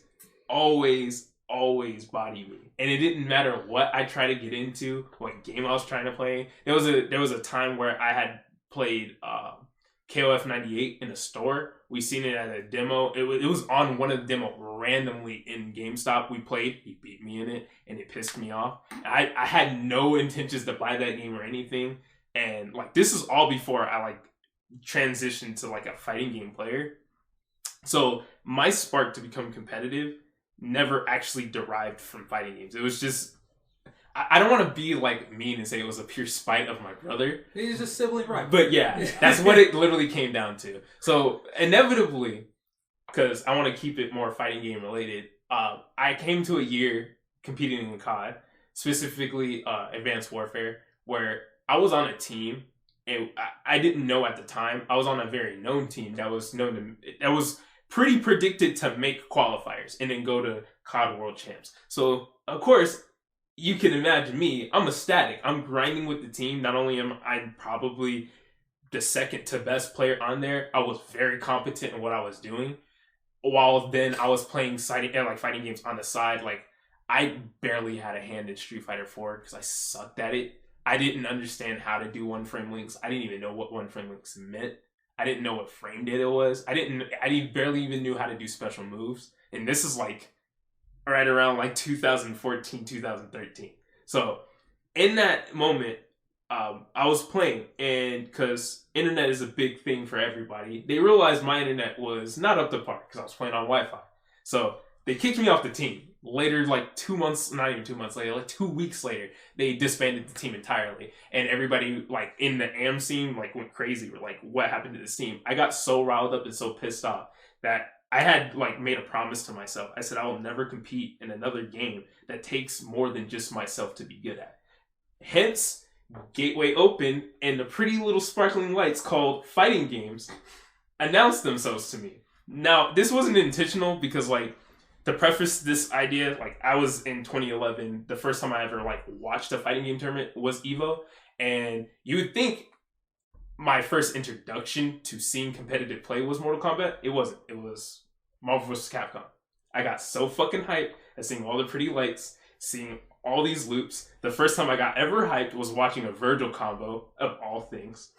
And then after that, finally, that effect on people. Yeah, and after that, just seeing, like, the crazy shit like Nova, Doom, like Dormammu doing, like, just all the crazy shit on screen just made me so hyped. But, like, then once it came around time, because I was about to turn off the tournament, but then they said, oh, well, top 8 for MK9 is about to come on. And I was like, oh, I like Mortal Kombat. I was about to pick it up. I've been, like, begging my grandpa to, like, buy Mortal Kombat 11 for, like, 2 months after the game came out. 11? Yeah, or, well, 2011, I should say, Oh. MK9. Yeah. It's because that's how I always remember it. But, like, every single time I, like, bugged him, I just got more and more invested into, like, MK9, even though I hadn't even touched it. And then I watched that tournament, and that's kind of, like, the set fire to, like, how I became competitive in fighting games, because that's what made me want to do it, but I didn't know how to go about it.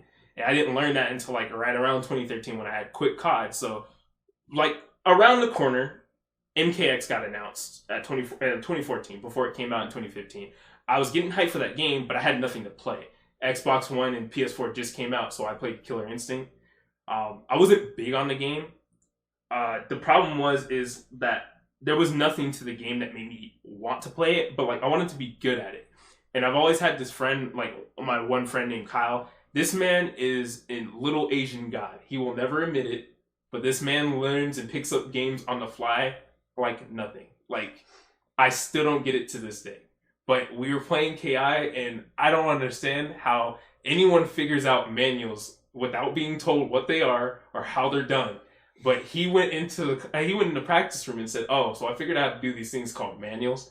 They're like, you just delay the move." I said, "What the fuck do you mean delay the move?" And so I could never break out of a combo when he'd hit me. I didn't know how to get out of the combos. And when I'd get hit by his shatter counters, I was like, what the fuck is going on? Were you constantly getting locked out? Yes. Fuck. And it was annoying because I didn't understand what that meant. Then when I like progressively caught on, this is like where my brain started to turn on towards fighting games. I started to understand like what I was looking at. But it was more because I kept watching more and more tournaments. Like, I didn't even know we had locals or anything. I didn't travel to like anything until like, I want to say 2015, like when MKX came out. Because Mortal Kombat was I think the only thing that was going to get me to like actually put my foot in competitively any games. And I would say at this point, around 2015, I had played like BlazBlue and stuff like that, but I didn't know what I was doing. I didn't know what I was playing. I thought the characters were cool. I think my big highlight of like playing any fighting game besides Mortal Kombat was KOF, and that's kind of like how I found my love into like ice characters because of Kula. I don't know why that her walk animation still gets me to this day. I just love to see a character who actually uses ice in a fighting game ice skate on the floor because they use ice. No other ice character still does that shit, and it pisses me off. Like, you have ice, and you're not going to use ice to travel across the stage. Not even for a dash. And she's the only character that does that. But besides that point, her slide kick also uses ice too. Like, yeah, she just sits on the ground. She just slides. I know, and it's like, and you look at other ice characters, you're like, how do you only use the ice attacks or ice for like the ice attacks? Why don't you use it for movement, transportation, to block shit? And then, hence my awakening into MK, I realized Sub-Zero was kind of that, just less of the movement cool shit. So this is the turn of like when I was like actually starting to understand fighting games, where I can kind of grasp what I was doing, understand what was going on. My problem is I still sucked at like games. I still had the mentality where I wasn't trying to learn. Like, I was telling myself I wanted to learn, but like I was looking at the game from like someone viewing from the box, like outside the box in, not wanting to be in the box and actually learn. It was weird like understanding, because I didn't understand how I was in fighting games until like, I want to say like a couple months ago when I was like reflecting on it. I never really wanted to learn how to play fighting games. I never wanted to be good at it. It was just of being hurt, of being on a team and knowing that a team will let you down. And I no longer wanted to blame the team. It pissed me off to have friends and blame my friends for being bad, because that's not how I felt. I always felt everything was my fault. It was a kind of a toxic mentality, because it comes hand in hand with, it gets you better, but it does slow you down progressively in learning, because you start to like knack on yourself really hard for like your losses, which is like I want to say the prime reason why I became better, because I knew somewhere in myself I had some talent, but I wouldn't think it would be fighting games. Even though I still don't think it is fighting games, I still think I have a talent for fighting games. Not that it's my main talent. But besides that, my initial spark of being like actually humble when it came to fighting games was I had been playing my friend Kyle. He was playing Aaron Black. He was bodying me every single day. I didn't know what to do against the character. I understood the buttons to some extent at this point, and my main at the time was Sub-Zero.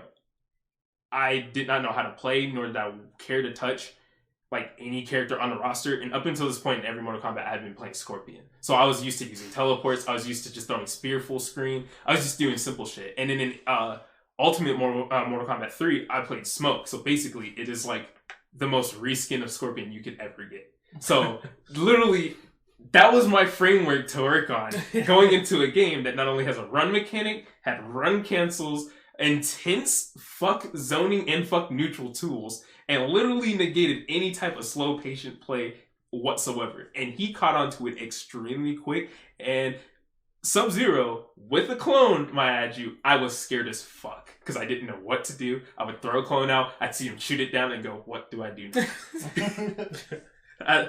Let you know, I have so many tools to deal with that shit, and I didn't know. I didn't even know what tools were. I didn't even know like how to describe like how to play a character.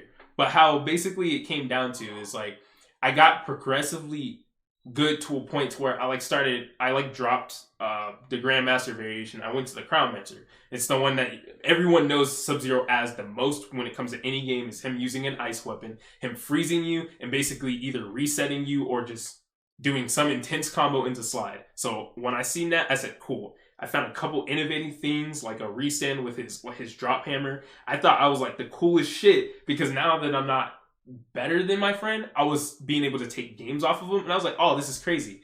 Then when and it turned back around because while the time me and my friends were going to PSG, we realized that there was a lot more stuff than just COD that happened there. I didn't know they were primarily like fighting game focused.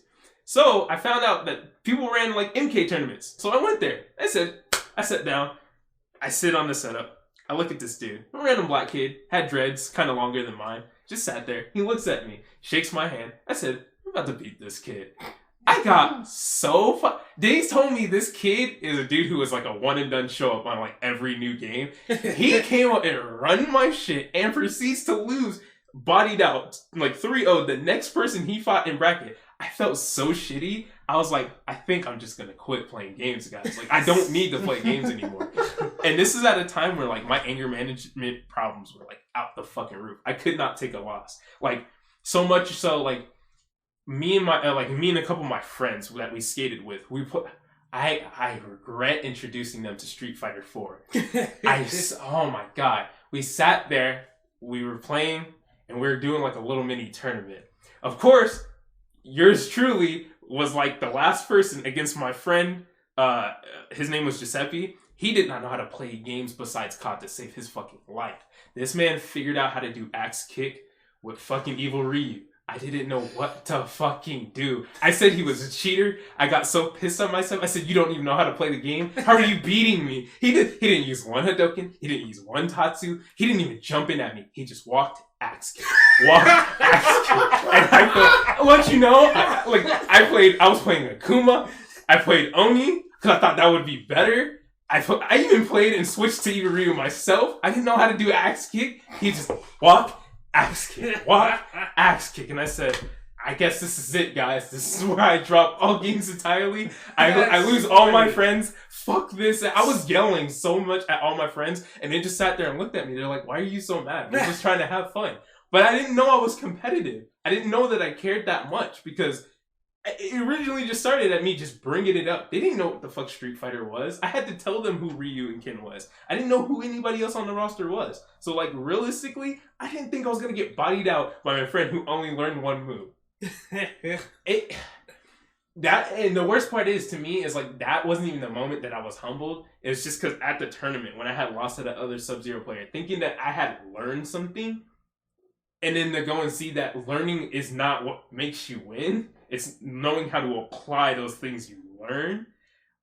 I didn't get this type of feeling and understanding when it came to COD. Because, like, even though you learn and understand in a shooter, I would say most shooters feel like this, not even just COD. You grasp an understanding of how you play the game.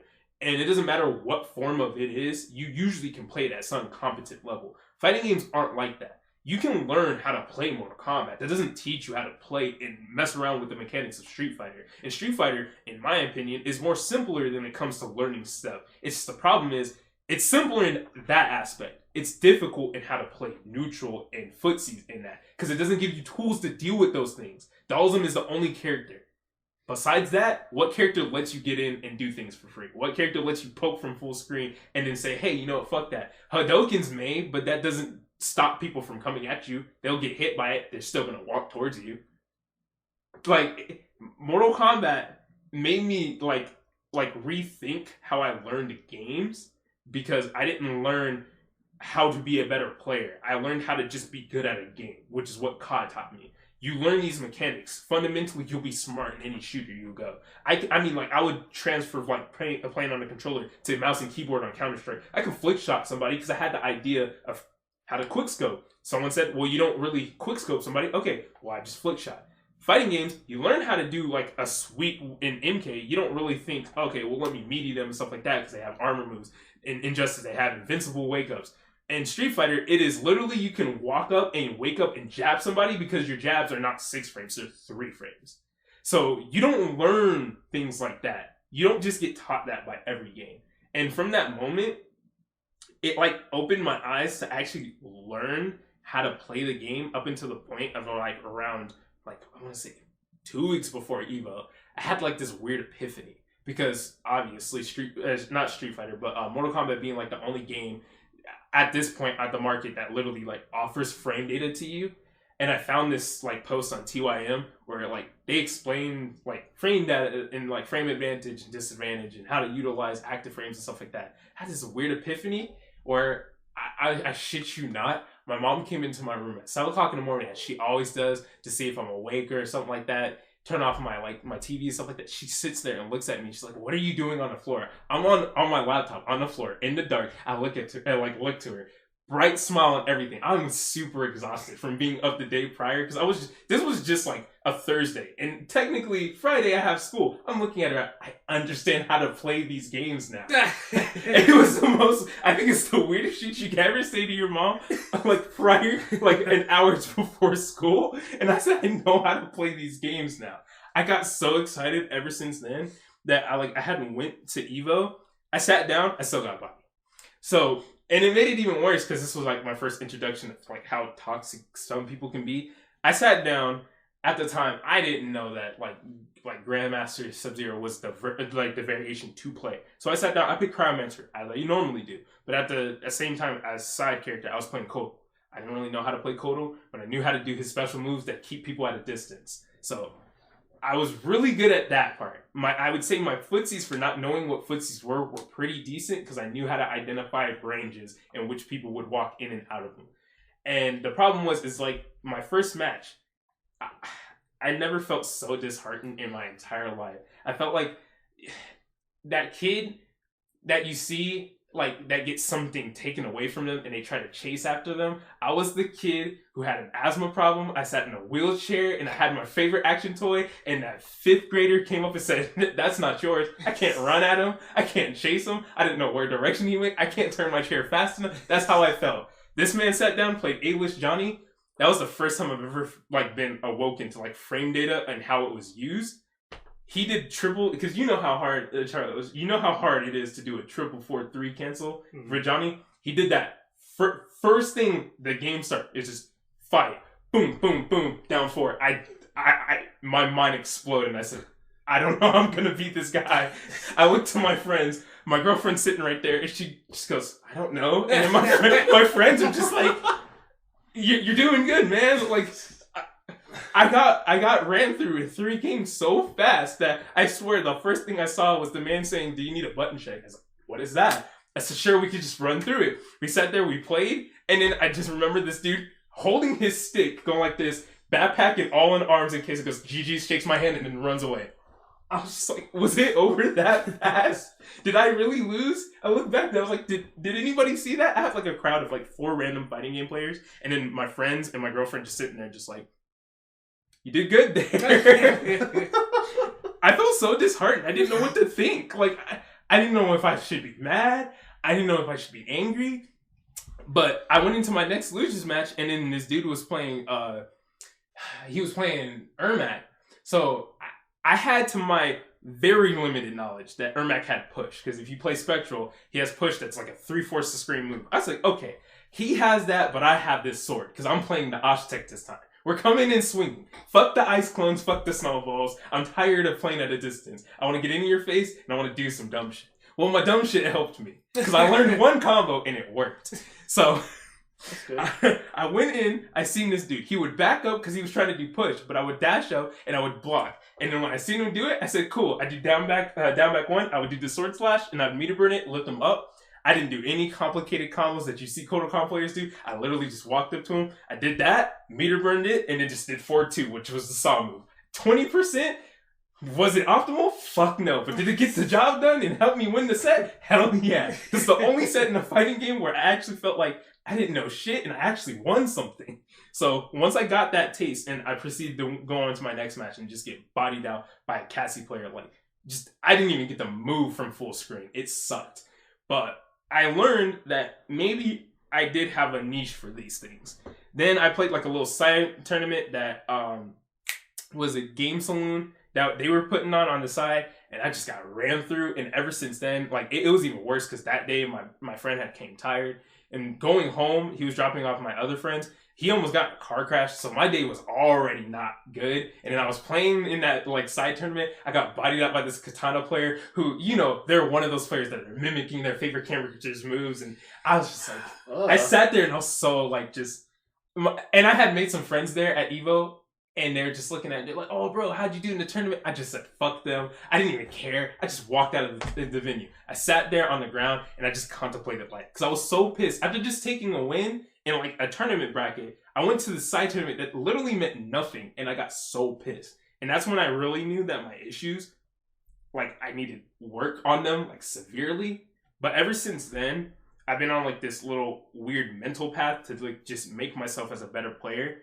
And I've gotten to a point where like that's where I'm at now, where I'm like I'm better now for that, because those experiences teaching myself that sometimes to get better, though I'm an avid learner, doesn't always just make you win. Sometimes learning is a part of the process, but you need to know when how to implicate those things you learn, because sometimes it's not as simple as just copy and paste. It works. It doesn't always work like that. And for a lot of people, it doesn't work like that. And I've learned that because I've become better to the point to where now when I learn things, it is copy and paste. But it's because I'm able to adapt on those things against other players. Back then, I didn't know that. So like I came from a very weird, humbling beginning of playing shooters to think that I thought like I could just be good as long as I learned the mechanics.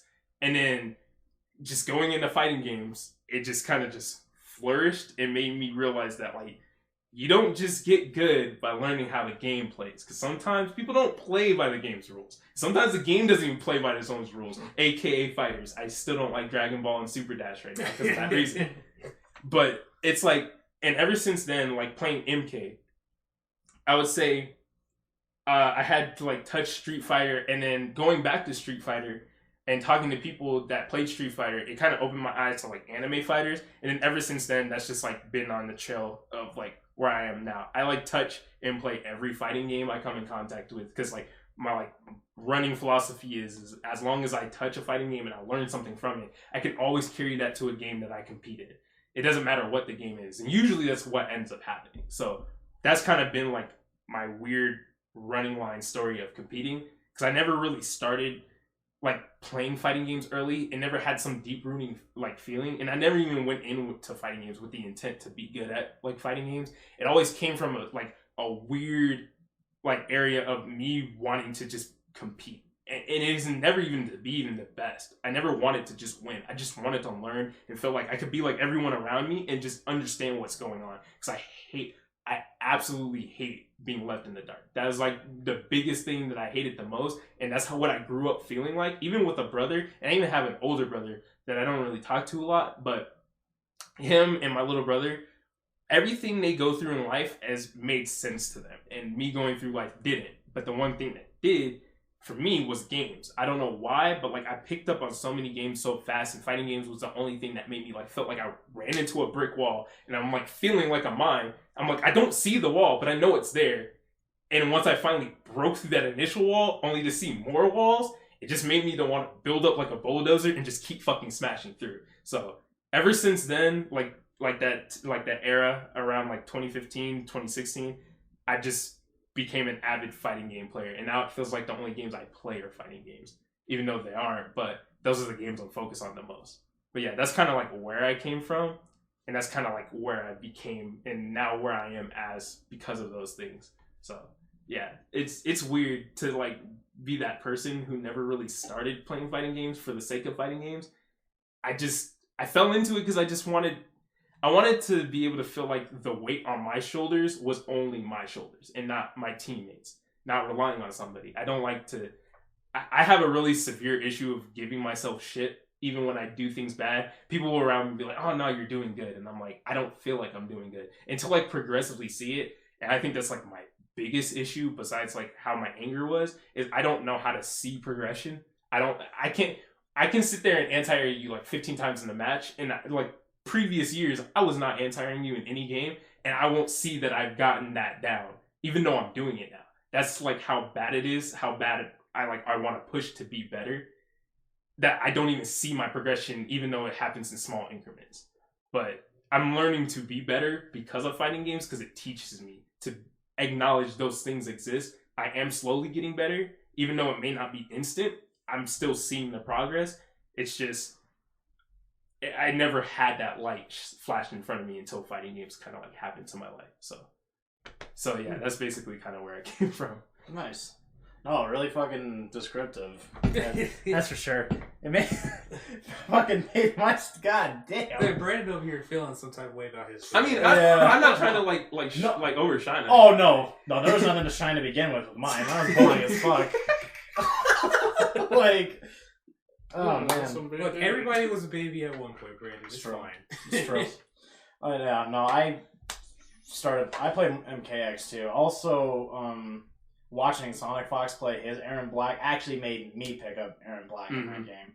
He used Gunslinger most of the time, if I remember correctly. He started off with Outlaw, and then when Outlaw got nerfed because of all the damage it can do, and then Tarkatan Blade not literally doing nearly as much bleed, like every Aaron Black player went to Gunslinger. Yeah.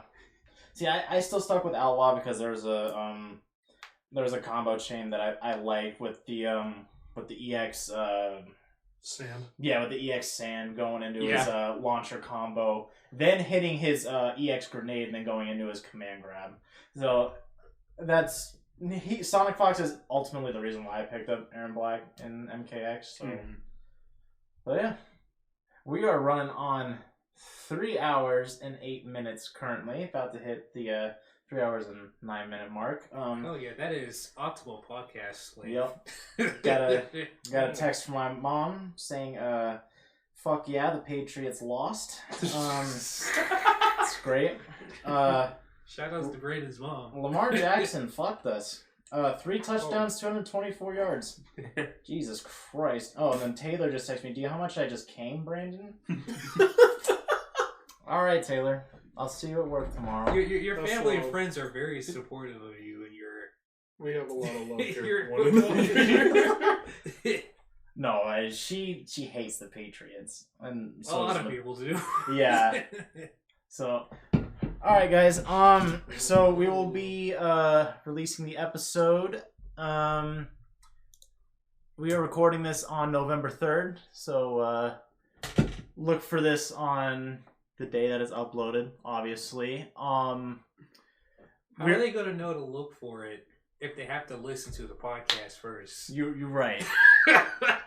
I could create a Facebook page for us. Cool. I could do that. I'll end up doing that. Make a Twitter page too. Shit. Yeah, make a Twitter page, all the social media stuff. So we're going to be uploading our episodes to YouTube now because SoundCloud has an upload limit. I found that out when I was looking at just looking to see how many listens to our first episode has. We had 25 on the first episode, so it's doing good for a start. So yeah, they're all going to be uploaded to YouTube. I'm not going to be doing SoundCloud anymore, so it's unfortunate, but I'm not trying to pay for unlimited upload hours. Yeah, dude, that is absolutely fine. We can probably just work off of that eventually.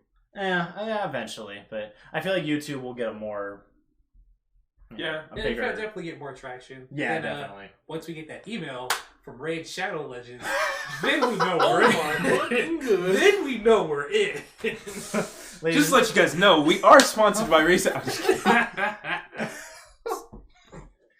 Yo, Blue Apron, hit us up. Blue Apron, God. People out here trying to eat. And I heard your food is really good. Yeah, I mean, Jesus I heard for Christ. some reason that they send out all these ingredients as well as these recipes that you can sit there and use to make your own food at home. It's fucking great. Yeah. Yeah, so just go ahead and check it out at Blue We're not sponsored by Blue Apron, by the way. Isaiah just wanted to make a Blue Apron commercial. What if we were sponsored by Blue Apron? Bruh. That'd be pretty sick. See, you guys don't know, but underneath this shirt, I have a Blue Apron. That's my secret, Cap. No, I always wear It's like the a blue apron. fucking Dutch Bros apron. I just played you. No, not lying, no. I love y'all Blue Apron. Y'all fucking good. Express VPN. Real fucking good. Well, all right, guys. Thank you very much for listening. We will get Ian's background on what got him into fighting games on the next episode, And hopefully everybody is here. and hopefully everyone is here. Hopefully, Terry. Yep. And then Hopefully with today, the yeah. with the next episode, we will be recording on November 23rd, so we will have more info on Terry Bogard coming to Smash, as Hopefully well. he's in Smash by that time. Hopefully he's in Smash by that time, as well as a teaser trailer for the Last Fighter for Smash Ultimate's Fighter Pass, as well as the Blaze Blue Cross Tag 2.0 coming out on November 21st. Yeah, it's either 21st or 22nd, so we'll get the info on that. I think that'll only be you and I, Elijah, because no one else Yeah. plays it here, so that'll kind of be a thing that we cover the most. But Tell me how Blitztape doesn't follow the rules of Cross Tag, because he's not going to. no, he doesn't. He doesn't follow the rules from the game he's from. I don't think you've seen. Have you seen how he plays in cross tag? No, I haven't. He has the only dash that actually is an attack in the game, Well, that carries over from Akatsuki Blitzcrank. I know, Because his I dash see. has a hitbox on and it. it's. I think 'Cause it's he's a tank. stupid. Yeah, I think it's stupid because he already reaches you from round start, and to know that just a 6-6 is what it takes for me to get hit. I don't know. This tank looking like trouble. Oh, well, Akatsuki Blitzkov has a parry mechanic, so you can just, make that a non-issue. Cross Tag, on the other hand, have fun. Yeah. We'll find out more info on that. Other than that, ladies and gentlemen, thank you for listening to the second episode of Hard Reads. We will talk to you guys later. Take care. United. Take it easy. Sorry, that's not way too creepy. You know, Take care, everybody. Have a good morning